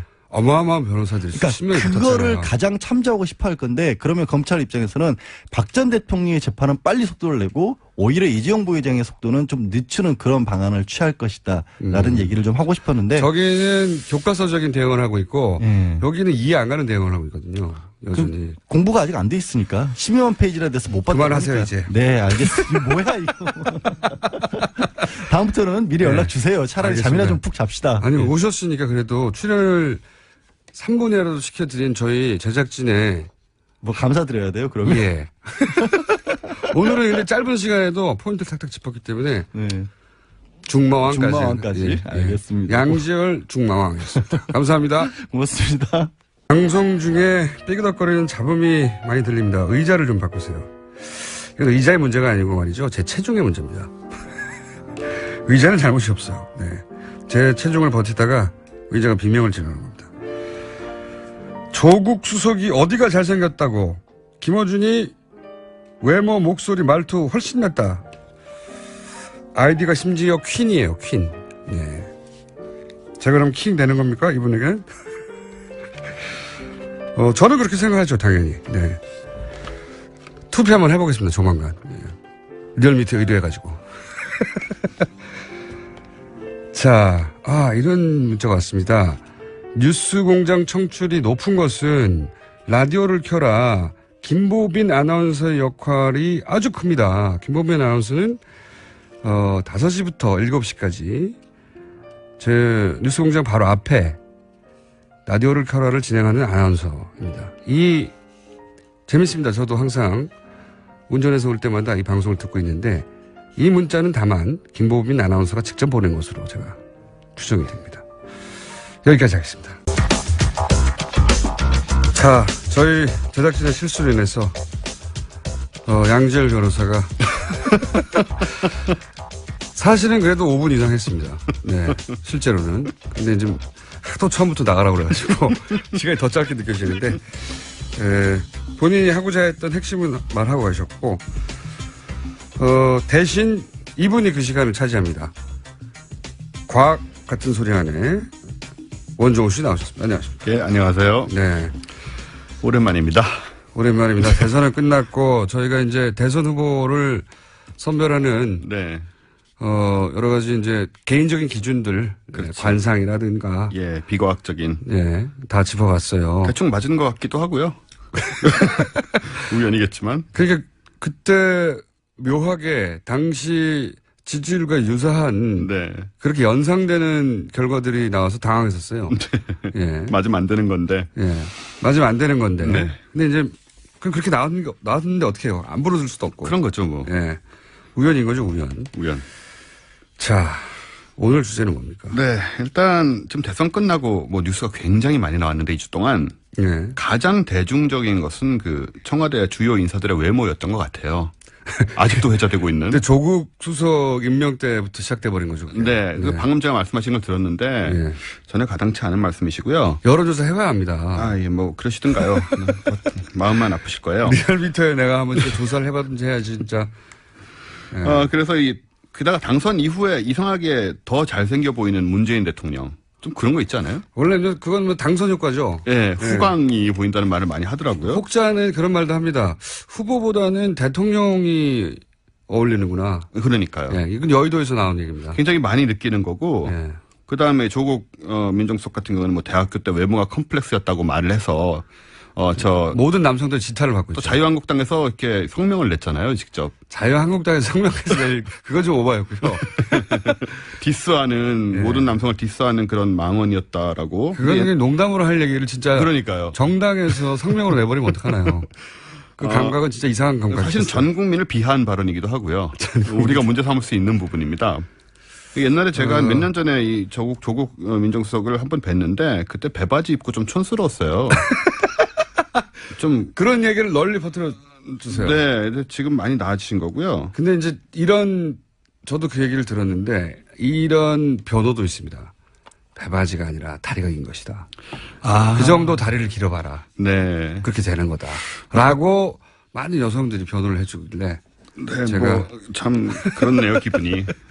여하간. 그리고 뭐 오늘 임종석 비서실장 경우에는 네. 저희 누나랑 이제 같은 학교에 저희 누나가 한 학번 후배예요. 네. 그때 진짜로 그 여장을 하고 도망다녔다는 전설이 회자돼서 제가 직접 들었어요, 그 얘기를 그 시절에. 그 시절에 그 이야기 굉장히 유명한 얘기예요. 네네. 꽃미남. 네, 소위. 그때 그래서 정말 여장을 좀 해도 여장을 하면 당시 경찰이 못 알아보고 네. 그래서 못 잡았다고 하는 얘기가 실제인지 아닌지 모르는 채 언론에 굉장히 많이 회자됐어요. 그 당시에 정말 회자가 됐었습니다. 꽃미남으로 실시간으로. 유명했던. 지금은 아니거든요. 아니죠. 솔직히 말해서. 그거 인정할 수 없거든요, 네, 지금은. 좀 많이 떨어지시고요. 그다음에 이번에 강경화 외교장관 후보자. 이분 포스가. 그분도 역시. 예. 네. 어떻게 이런 분을 여태까지 몰랐나 싶을 정도로. 제가 그런 비유를 했었는데 아웅산 수지 네. 여사의 어떤 결기 같은 거 플러스 악마는 프라다를 입는다의 그 편집장 네네. 편집장이 보여주는 이제 전문성. 네. 그 캐릭터의 호를 떠나서 그 카리스마가 있잖아요. 그렇죠. 그런 게 이제 중첩돼서 떠오른다. 네. 보자마자 그런 생각을 했었거든요. 전통적인 우리나라 커리어우먼이 성장해서 어떤 자리에 도달했을 때 이제 보여주는 정도의 이미지하고는 전혀 달랐어요. 또 다르죠. 예. 국제적으로 이렇게 놓으신 분은 무슨 주제인데 이 얘기를 이렇게 가고 있습니까? 아, 네. 그래서 좀 알아보고 싶은 게 뭐냐면요. 네. 그 잘생김의 과학입니다. 잘생김의 과학. 네. 잘생김의 조건은 뭐냐. 과학으로 외모에 대한 기준이 그렇죠. 설명될 수 있느냐. 어느 정도 설명될 수 있습니다. 이것은 전혀 주관적인 것이냐 아니면은 실제로 과학의 영역에서 평균해서 네. 뭐 그런 얘기입니까? 예, 그렇습니다. 뭐 눈과 눈 사이가 몇 센치면 뭐 아, 어떻게 뭐 되고요? 그런 얘기까지는 아니고요. 네. 일단 몇 가지 동의되는 조건이 있어요, 여기에도. 어떤 게 있습니까? 뭐냐 하면 얼굴의 좌우 대칭이 맞아야 됩니다. 얼굴 좌우대칭이 은근히 안 맞아요. 잘 안 사람들. 맞잖아요. 네, 은근히 안 맞고. 저는 특히 안 맞아요. 한쪽 눈 굉장히 찌그러진다. 예, 뭐 다들 저도 다 모르게. 아는 사실이고. 예. 좌우가 완전히 똑같은 사람은 없는데 최대한 대칭이면 좋다는 거고요. 그게 이제 유전자의 관점에서는 굉장히 건강하고 밸런스가 네, 잡혔다는 그렇습니다. 거죠. 예. 근데 공장장님 같이 이제 수염으로 얼굴을 죄다 가리는 경우는 대칭적으로 위장이 됩니다. 근데 사기죠. 예, 이거를 가려도 잘해주진 않아요. 예, 한쪽이 찌그러집니다, 저는. 특히 눈을 보시면 한쪽이 찌그러지고 있어, 항상. 지금부터 유별나게 그러고 계시네요. 예. 그런데. 요즘은 남자 외모가 화제니까 남자 관점으로 얘기를 하자면 남자의 잘생김의 포인트는 소위 T존입니다. T존이 어디예요? 이 T존은 이마와 눈썹, 코로 이어지는 이 T 모양의 선이 있죠. T는 이렇게. 팬티만 알고 있는데. 예. 눈썹과 콧대로 이어지는 이게 영어로 T자가 되잖아요. 이렇게. 그게 어떻게 돼야 돼요? 이게 T존 부분이 선과 각이 명확하면 직각을 이루면? 예, 선과 각이 명확하면 이게 남성 호르몬인 테스토스테론의 영향이 크다는 뜻입니다. 그래서 남성미가 살아나요. 그러고 보니 네안데르탈인 같은 경우에 예. 완전 직각 아닙니까? 물론 예. 뭐 가상의 이제 뭡니까? 인형이지만 그분들 눈썹 짙고 직선이고 강하잖아요. 그렇죠. 근데 섹시해 보이지는 않는 게 문제인데. 그건 우리 관점에서는 그렇죠. 네, 근데 그분들 사이에서는 뭐 그랬을 수 있겠죠. 네. 근데 지금 보시면 우리가 지금 얘기하고 있는 뭐 조국 수석이나 문재인 대통령이나 다 이 T존 부분이 굉장히 강조돼 있는 얼굴입니다. 그러니까요. 그렇게 네. 보니까 원종우 씨는 원형이네요. 아닙니다. 제 콧대를 참고해 주셨으면 좋겠어요. 제 살이 쪄서 그렇지. 제 콧대야말로 이 바로 테스토스테론의 상징적인 그런 콧대죠. 네. 반면에 동장대님은 콧대가 참 많이 죽으시고 해서 이런 부분이 좀 부족함이 느껴지고요. 여자들이 이쪽이 발달하면 중성적인 매력을 표현을 합니다. 그렇게 통계적으로 인지한다? 예, 과학에서는 이런 식으로 얘기를 하고요. 실제로 이 호르몬 영향이 받습니다, 얼굴이. 그런 것 같아요. 네. 실제. 맞습니다. 그 틸다 스윈튼이라고 설국열차에 나왔던, 네네. 설국열차는 좀 이상하게 나왔지만, 그 여성, 유명한. 이분이 이제 이 T존이 굉장히 발달된 분이라. 그래서 중성적인. 그렇죠. 중성적인 매력을 풍기죠. 그리고요. 그 다음에 여성의 경우에는 U존이라고 하는데, 예. 눈 바깥부터 턱선까지가 관건입니다. 얼굴 둥그런 선. 남성, 여성을 미인으로 인식할 때의 다르다는 거죠, 기준이. 기준이. 예. 왜냐하면 눈 바깥에서 턱선이요? 네네. 눈 달걀형 바깥에서 소위 말하는 달걀형 V자형. 어쨌든 이 선이 부드러워야 돼요. 부드러워야 된다. 여성 호르몬 에스트로겐이 많으면 이게 가늘어지고 부드러워지거든요. 음. 그러니까 이 얼굴을 봄으로써 그런 얼굴을 봄으로써 저 여자는 여성 호르몬이 많기 때문에 우리가 생식이 그러니까 진화 심리학적으로 보자면 생식을 하기 좋은 물론 상대다. 그걸 검사해서는 아니지만 본능적으로 그렇게 본능적으로 느끼는 거죠. 본능적으로 유전자 관점에서 그렇게 느끼고 끌리게 네. 된다. 그래서 여성이 V라인을 그렇게 찾는 것 같고요. 그게 과학적으로 근거 있는 이야기다. 다른 근거가 있습니다. 좀 과하긴 하지만 요즘은. 그렇군요. 그리고 여성 호르몬 영향으로 그 입술도 도톰해진다고 하는데 공장장님이 입술이 참 도톰하세요. 그쵸, 썰어서 먹을 수 있겠다고 싶은. 예, 그래서 남자들한테 인기가 있지 않으신가요? 남자들한테. 예, 뭐 저희 사생활에 제가 관여할 바는 아닙니다. 아니, 그러니까, 저한테 와서 사진 찍자. 네. 그리고, 막 술 한잔 하자. 네. 맥주 한잔 합시다. 막걸리 좋잖아요. 이런 남자분들이 유독 많아요. 중년 남성들이. 중년 남성들이 예. 본인도 모르게 끌리는 겁니다. 그게. 자기는 어떤 팬이라고 생각하겠지만 성적으로 끌리고 있는 거죠. 여하간 그런 분들 다가오지 말아주세요. 아니 유독 남성분들이 이렇게 다가와가지고 사진 찍자고 네. 술 한잔 하자고. 네. 그러면 제가 꼭 얘기합니다. 왜 제가 당신과 술을 먹어야 하나요? 그게 이제 설명이 되는 거죠. 그걸로 설명은 안 되겠지만 어쨌든 이렇게 외모를 가지고 과학적 통계를 내봤더니 그렇게 느끼고 유전자도 영향을 미치는 거다. 그렇습니다. 근데 이게 호르몬적인 이야기이기 때문에 뭐 주관적인 게 또 개입이 돼서 정답은 아니고요. 그럼 이제 못생김의 과학에 대해서 우리가 좀 알아봐야 될 것 같아요. 알고 싶지 않은데요. 예. 알아봐야 됩니다. 우리에게 관련된 부분이기 때문에 일상생활과 상관 있는 부분이죠. 네. 사실 못생김의 과학이란 분야는 당연히 없습니다. 네. 네. 하지만 우리가 왜 잘생긴 사람과 비교해서 스스로를 비하해서 주로 스스로를 비하해서 오징어라는 표현을 저는 쓰잖아요. 그런 비하의 표현을 쓰지 않고요. 오징어 얼마나 맛있는 건데. 네. 오징어하고는 사실 분위기가 맞지 않으시죠? 좀 문어면 모르지만 어쨌든 그 유래를 좀 알아보려고요. 네. 혹시 유래를 알고 계신가요? 오징어 왜 나왔나? 꼬불꼬불해서 그런 거 아니에요? 이게 구체적인 일화가 있습니다. 일종의 도시괴담인지 실화인지는 모르겠는데 어떤 여자분이 남친이랑 영화를 보러 가셨어요. 네. 근데 그 아저씨란 영화를 보고 있었습니다. 아저씨, 예. 아저씨에는 원빈이 끝없이 나옵니다. 그렇죠. 그렇게 원빈을 보다가 한번 고개를 돌려서 남자친구를 봤더니 웬 오징어가 팝콘을 먹고 있더라. 빙교가 된 거죠, 순식간에. 그런 어떤 댓글이 있었는데. 네네네. 그것이 모든 여성들의 공감을 얻으며. 남성들의 공감도 얻었습니다. 남성들의 공감을 맞아. 내가 원빈하고 비교하면 그럴 수밖에 없다라는 이제 아픈 공감력이 생긴 거죠. 아니, 원빈 씨가 그렇게까지 잘생겼죠. 예, 잘생겼죠. 특히 이렇게 비교를 바로 하게 되면 큰 차이가 납니다. 원빈 씨를 보고 동시에 내가 거울을 보면 나는 오징어야. 저는 그런 생각을 해본 적이 없거든요. 어떤 잘생긴 사람도. 예, 그거는 공장장님이 자신감이 지나친 거죠. 근거 없는. 나는 내가 좋아. 이렇게 생각하고 사는데. 근데 왜 오징어였을까 하필이면 이 생각을 할 수 있잖아요. 네. 생각해보면 오징어가 사람 얼굴하고 좀 비슷해요. 우리 결혼할 때 함 들어갈 때. 굳이 오징어를 쓰네요. 오징어를 굳이 쓰잖아요. 네. 그 구멍 뚫고. 그러니까 사람이 가면으로 사용할 수 있는 형태입니다. 눈구멍만 뚫으면. 네. 그게 과학하고 무슨 상관이죠, 근데? 갖다 붙이는 거죠. 그리고 이제 아래 10개 다리가 이렇게 있잖아요. 네. 그거는 공장장님처럼 수염. 사람의 수염. 수염을 상징할 수도 있고요. 그래서 다른 동물에 비해서는 뭔가 그 몸 전체가 얼굴하고 연관되는 면이 있다. 못생김의 과학은 과학이 아니고요. 과학이 아닙니다. 네, 농담입니다. 시간이 다 됐어요, 벌써. 네. 아깝네요. 이거 재밌는데. 다음 주에 네. 이 외모를 과학으로 접근하는 거 우리가 여기서 어떤 임팩트를 얻는가 한번 다 해보죠. 알겠습니다. 네. 원정호 씨였습니다. 저는 김호준이었고요. 내일 다시 뵙겠습니다. 안녕. 편하게 농담했다고 생각할 수도 없는 거고요. 그러니까 이 비유도 안 좋고 논리 전개도 훌륭한 변호사의 조력을 받아본 당사자로서 오랫동안 변호사의 조력을 듣고 내가 생각지도 못한 논지가 튀어나오고 막 이렇게 하면 되겠다는 생각도 들고 그렇거든요. 훌륭한 변호사들하고 같이 재판을 받다 보면 근데 제가 생각해도 구멍에 맞는 논지여서 이분이 도움이 될지 모르겠습니다. 재판에 박근혜 전 대통령 측한테는. 자, 다음 뉴스는요. 어제 크게 두 가지 사건이 이렇게 있었습니다. 예. 네, 그리고 또 청와대가 세월호 재조사를 위해서 제2기 특별조사위 꾸리겠다라는 조선일보 아침 보도가 있습니다. 국회에 제출된 세월호 2기 특조위법을 여야 합의로 처리하기는 어렵다고 봐서 대통령 업무 지시로 바로 설치할 수 있는 대통령 직속 특조위에 무게를 두고 검토하고 있다는 겁니다. 입법을 통해서는 통과하기도 쉽지 않을 것 같고 시간도 걸리고 조선일보는 참 세월호 재조사하는 데 관심이 많아요. 이거 하지 말라고 계속 주장하고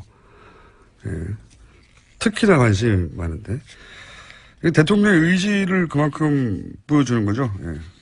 네, 지난 시간 동안 세월호에 세금이 얼마나 들었는지를 집중적으로 보도한 바도 있습니다. 네. 그리고 다른 나라의 사례를 들면서도 그렇고 세월호를 재조사하면 나라가 망할 것처럼 굴어요. 조선일보는. 왜 이렇게 관심이 많은지. 여하간 대통령 직속기구로 특조위를 둔다는 거는 그 정도의 의지가 있다는 겁니다. 예. 그리고 이거는 미룰 게 아니라고 생각하는 거고요. 다음 뉴스는요?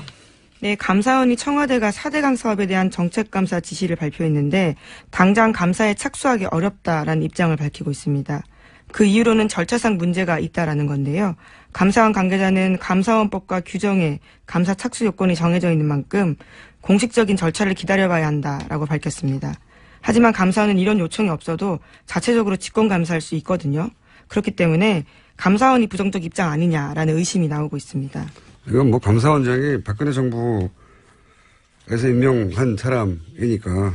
그리고 또 어제 저희 인터뷰를 통해서도 잠깐 문제제기 됐었는데, 핵심적인, 그러니까 이런 일을 해야 할 핵심적인 요직에 실제로 지난 10년간 4대강을 적극적으로 옹호해서 4대강 업무를 진행시킨 관료들이 그 자리에 가 있다. 감사의 대상이 될 사람이 감사를 할 자리에 가 있어서 그게 쉽지 않을 것이다. 라고 하는 게 10년 동안 이 4대강 관련 일을 지켜본 전문가의 이야기란 말이죠. 이것도 그런 맥락에서 이해할 수 있죠. 예.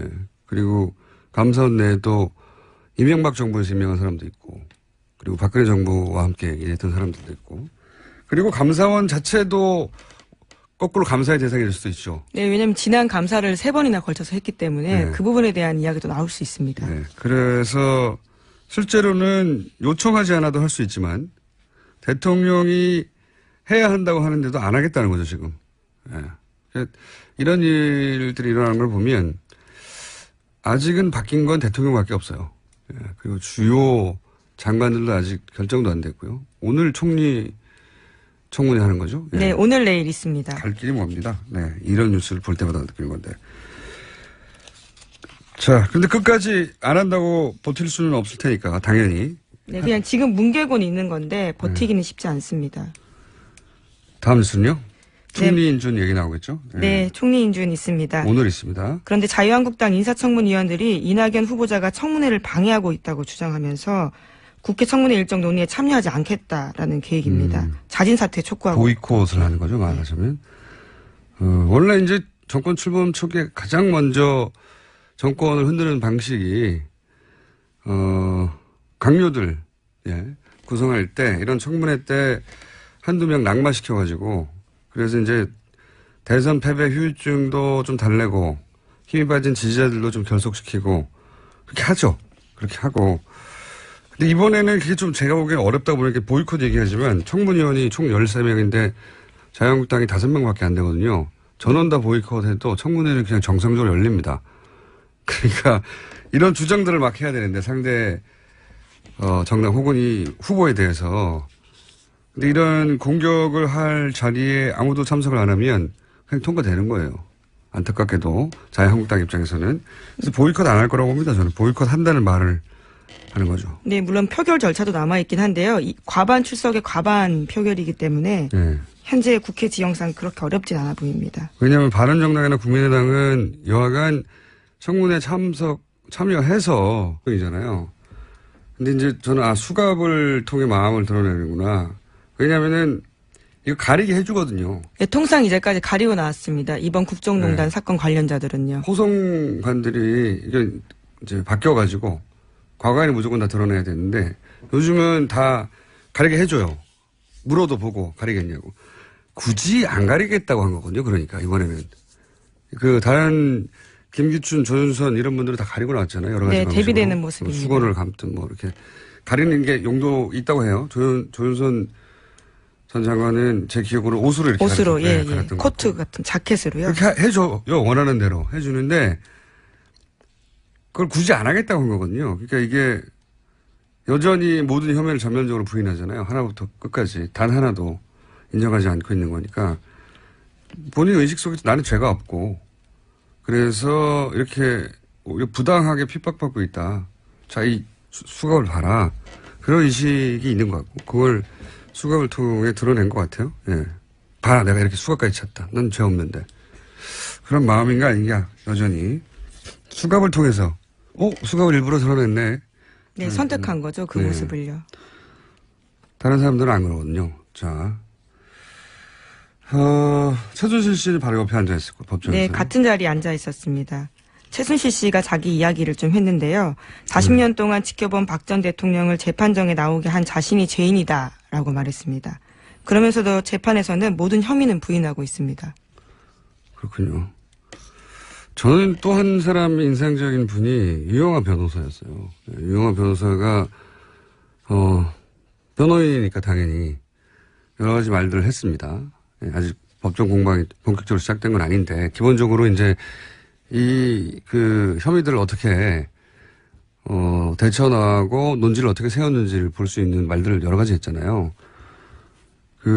저는 유영하 변호사 조력이 박근혜 전 대통령에게 도움이 정말 되는 건지 박근혜 전 대통령 측에서 한번 따져봐야 할 것 같다.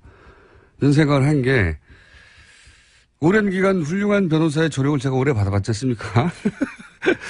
훌륭한 변호사들의 조력을 오랜 기간 받아본 사람으로서 이 유영하 변호사의 조력에 대해서 이 워딩을 보면서 이렇게 하면 안 될 것 같은다는 생각을 많이 한 게 예를 들어서요. 미르 K 재단을 플레이그라운드와 WK 용역 수수 때문에 만들었다. 네. 거기서 글로 돈을 빼내려고 만들었다. 라는 인식이 있고 혐의가 있는데 그렇다 하더라도 이게 주장이에요. 여기서부터는. 그렇다 하더라도 그 돈을 대통령 임기 5년 안에 모두 소진할 수 없다.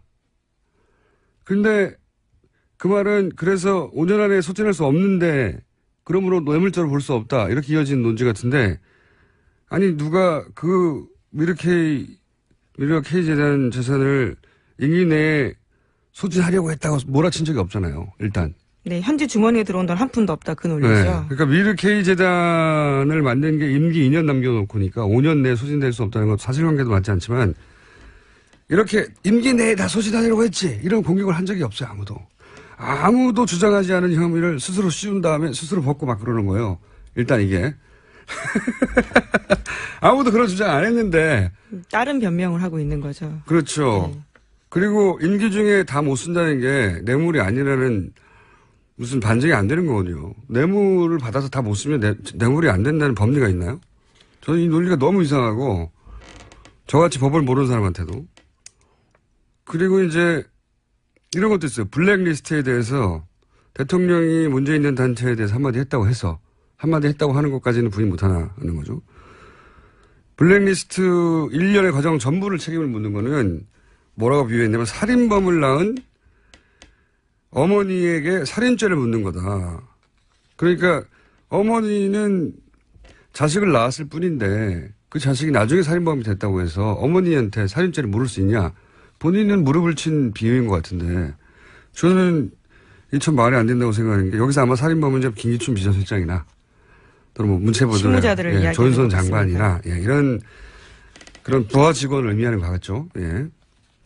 그리고 자신은 뭐 그냥 대통령으로서 문제 있다고 한번 지적했을 뿐인 어머니 이 정도로 비유한 것 같은데 일단 비유가 아주 안 좋아요. 이 비유 자체가 아주 나쁜 상상을 하게 하는 나쁜 비유고요.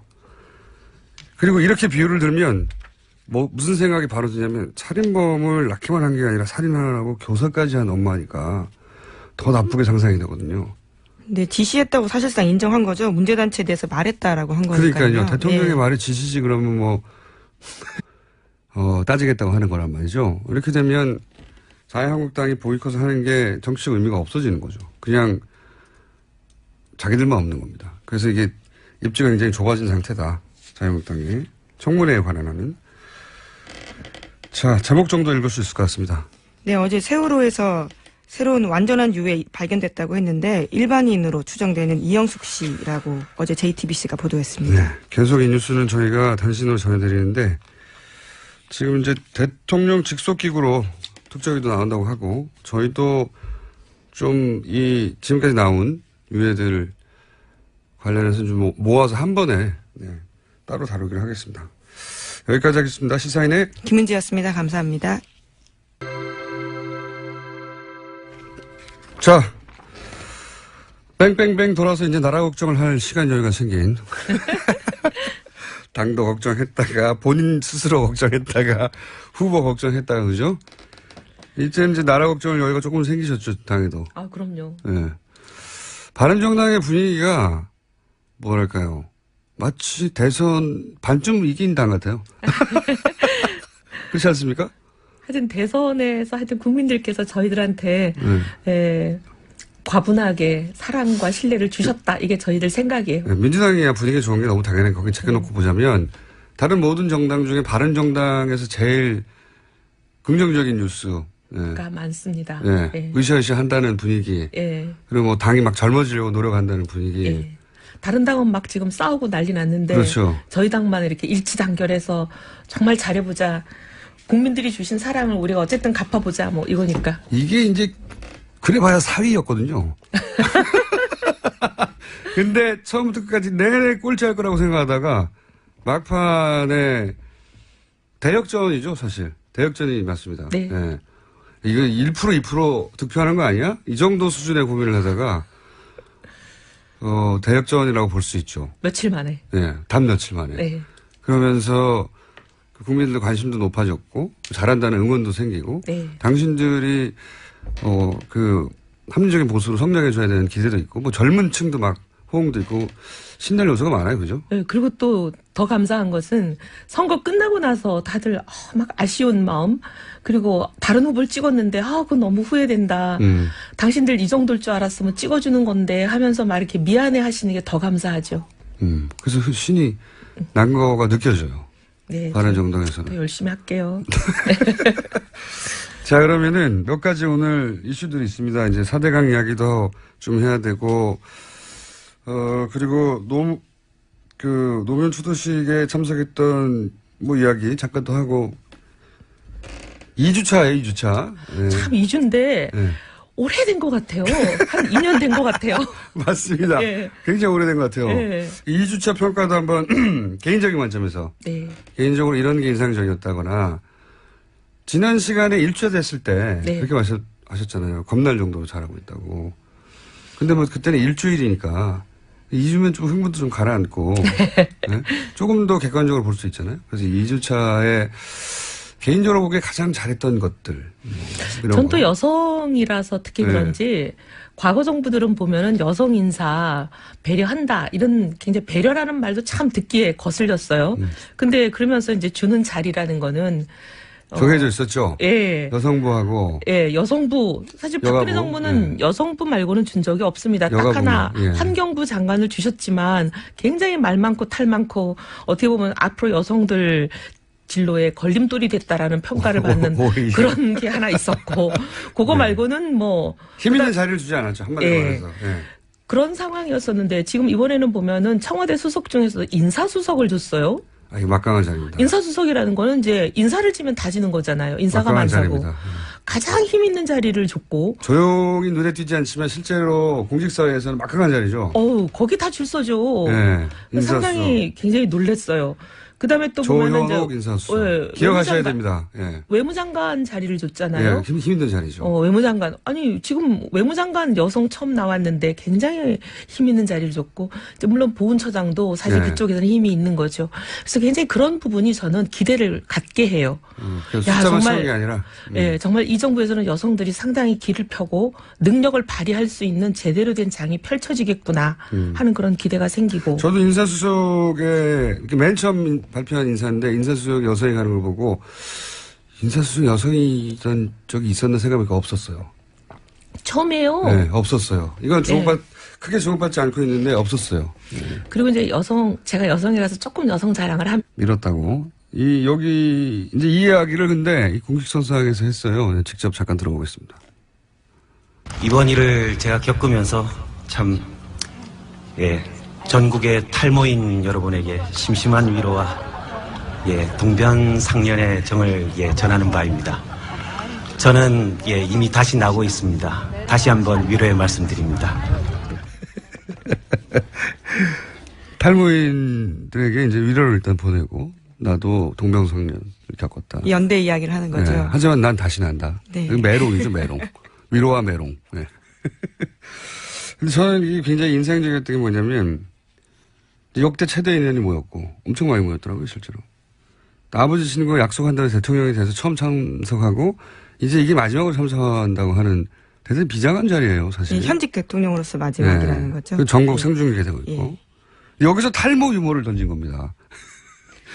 저는 이게 정말 보면서 굉장히 이국적이다라는 생각을 했어요. 무슨 의미냐면 영미권에서는 원래 장례식에서 혹은 추도식에서 굉장히 재밌는 유머를 던지고 그게 오히려 고인에 대한 애정 이런 걸 받아들여지는 문화가 있죠. 우리는 없어요, 그런 게. 우리는 추도식은 엄숙하고 경건하고 단정해야지 이렇게 자기 머리 가지고 유머하면 안 되는 겁니다. 애초. 만약에 노건호 씨가 아닌 누군가가 그 자리에서 그런 얘기를 했다. 평생 먹을 욕을 하루에 다 먹었단 말이죠. 배부르게 먹었다고 봐야 되는데. 그리고 다시는 그런 자리에 못 올라간다고 하죠. 근데 어쨌든 말머리를 그런 자리에서 탈모 이야기로 하겠다는 자체가 너무 흔치 않아서 이국적이다.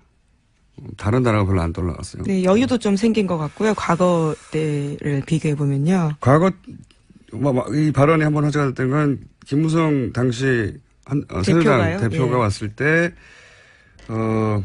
그 NLL 가지고 근데 이걸 또 빚고 와서 반어적으로 대인의 풍모라고. 네, 진정 대인배 풍모하고 왔다라는 식으로 이야기를 했죠. 네, 굉장히 기본적으로 풍자적 화법을 구사할 줄 아는 그렇게 표현했었어요. 근데 여하간 이제 이런 자리에서 탈모 유머를 썼잖아요. 이거는 기본적으로 나는 뭐 누구한테 덕볼 생각도 없고 눈치 볼 생각도 없고 그런 배짱이나 감각이 기본적으로 있어야지 이럴 수 있는 건데 왜 우리나라에 굉장히 고려할 게 많잖아요. 눈치 볼 것도 많고 지킬 것도 너무 많고 이러기가 어렵습니다. 아주.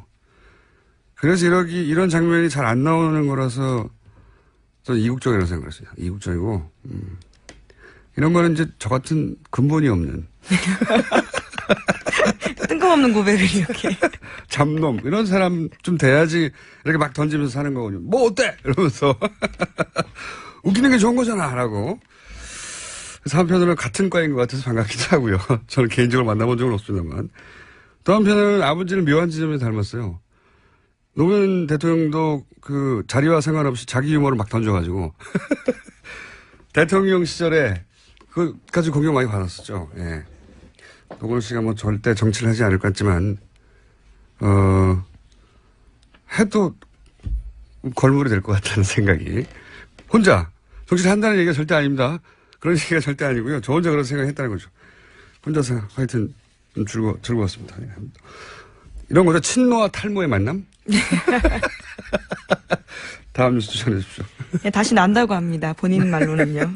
두고 봐야 알죠. 네. 네, 어제 대비되는 장면이 있었습니다. 서울중앙지법 417호 대법정에 박근혜 전 대통령 들어섰습니다. 수의 대신에 남색 정장에 검은색 구두를 신었고요. 가슴 왼편에는 수번 503번이 적힌 동그란 플라스틱 배지를 달았습니다.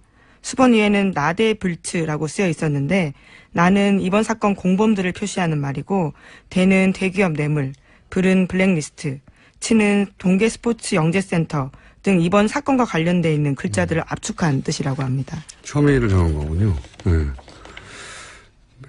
어디다 한번 얘기했지만 좀 대단한 의원이자 의원이라고. 만약에 그러니까 같은 날 오전에 오후에 뭐 추도식과 최초의 공판 전직 대통령 또 그 대통령이 탄핵되고 나서 바로 취임한 대통령 이렇게 엇갈리는 거는 영화를 이렇게 같은 날 이렇게 이런 일이 벌어졌다고 만들면 우연의 남발이라고 욕먹어요. 영화를 이렇게 만들면. 이거는 일부러 이렇게도 쉽지 않은 일인데 우선 박근혜 전 대통령과 관련한 가장 인상적인 장면은 수갑을 드러낸 장면이었어요. 네, 출석할 때 그렇게 원래 했죠. 마음이 잘 안 드러나는 표정. 안녕하세요. 김호준입니다. 어제 괴 비행체가 군사분계선을 넘나들었다고 합니다. 지난 10여 년간 북한 소식은 모두 부정적인 뉴스였습니다. 세계 유일 분단 국가가 통일되어야 한다는 생각 그 자체가 과거보다 많이 약해졌습니다. 이제 각자 체제 유지하며 이 상태를 그냥 유지해야 한다 하는 말들도 많이 합니다. 제 생각은 그렇습니다. 파리, 북경, 서울 물리적으로 다 같은 땅 위에 있죠. 서울에서 파리까지 운전해 가는 게 가능은 합니다. 하지만 우리 머릿속에서는 그 땅은 끊어져 있습니다. 머릿속에서 땅이 끊어진 덕분에 우리 머릿속에서 세계는 우리와 떨어져 있고 세계는 저 멀리 바깥에 있죠. 그렇게 나와 세계는 연결되어 있지 않습니다. 물리적 조건은 정신을 한계 짓습니다. 태평양 섬 원주민들이 처음 보는 백인을 신으로밖에 여길 수 없었던 건 그들의 평균 지능이 다른 지역보다 더 떨어져서가 아니죠. 서울역에서 기차 타고 평양, 북경, 모스크바 지나 파리까지 그 상상의 단절이 없어져야 한다. 중고생들이 여름방학이면 이 대륙의 땅끝까지 횡단하는 꿈을 꿀 수 있어야 한다. 그렇게 물리적으로 세계와 연결되는 것이 우리의 변방의식을 덜치고 세계인으로 보편의식을 갖는 출발점일 수 있다. 저는 개인적으로 그게 통일이 가져다 가장 큰 보상이라고 믿습니다. 문재인 정부의 대북 정책이 이런 상상까지 품어주길 개인적으로 기대합니다. 김원준 생각이었습니다.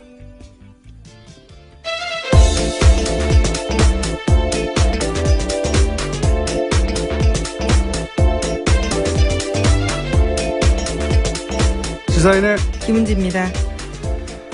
자, 첫 번째 뉴스는 뭡니까? 네, 문재인 대통령이 어제 추도사를 통해서 노무현 전 대통령의 꿈을 다시 시작하겠다라고 선언했습니다. 반칙과 특권이 없고 상식과 원칙이 통하는 정상적인 나라를 만들겠다고 다짐했는데요. 뿐만 아니라 모든 국민의 대통령이 되겠다면서 노무현 정부를 뛰어넘는 완전히 새로운 대한민국을 꿈꾸겠다고 말했습니다.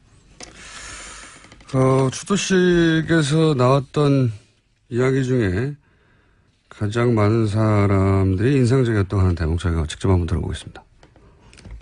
8년의 세월이 흘렀는데도 이렇게 변함없이 노무현 대통령과 함께 해주셔서 뭐라고 감사 말씀드릴지 모르겠습니다. 제가 대선 때 했던 약속, 오늘 이 추도식에 대통령으로 참석하겠다고 한 약속을 지킬 수 있게 해주신 것에 대해서도 깊이 감사드립니다. 노무현 대통령님, 당신이 그립습니다. 보고 싶습니다. 하지만 저는 앞으로 임기 동안 대통령님을 가슴에만 간직하겠습니다. 현직 대통령으로서 이 자리에 참석하는 것은 오늘이 마지막일 것입니다. 이제 당신을 온전히 국민께 돌려드립니다. 현직 대통령으로 추도식 참석은 오늘이 마지막이다. 예. 네, 그렇죠. 앞으로 4년 동안은 참석을 못한다라는 이야기를 한 건데요. 성공하고 다시 오겠다고. 거의 합니다. 5년입니다. 며칠 안 지났기 때문에 예. 4년이 아니고 아직. 죄송합니다. 제 손까지야. 예, 예. 이것보다 비장한 방식으로 다짐이 있을 수 있나. 예. 대통령으로는 이제 안 오겠다는 거 아닙니까, 여기에? 예. 그렇죠. 이 대목이 굉장히 인상적이었던 사람들 많았고요. 근데 더 큰 화제는 대통령의 추도식에 대해서 여러 사람들이 여러 가지 반응을 하고 감정적으로 이제 울컥한다는 분도 많았지만 제가 보기에 어제 하이라이트는 노건호 씨였습니다. 네, 헤어스타일이 화제였습니다. 유가족 대표에서 감사 인사말 전하려고 단상에 올랐는데 새로운 헤어스타일 보였습니다. 네. 헤어스타일은 아니죠. 헤어가 있어야 스타일이 나오는 거죠. 그것도 스타일이 일종이라고 볼 수 있죠. 헤어 없는 스타일인데. 일부러 했다고 합니다. 네. 탈모 때문에 그랬다고. 네. 네, 정치적인 의사표시나 사회 불만이 있는 건 아니고 최근에 좀 심하게 탈모 현상이 일어나서 그렇게 스타일을 했다라고 밝혔습니다. 아마 대선 기간에 이제 아버지 이름이 계속 등장하고 그리고 모욕적인 방식으로 이용당하고 거기 스트레스 많이 받았겠죠. 거기다 단 한마디도 반박을 할 수는 없고 그래서 원형 탈모가 있어서 아예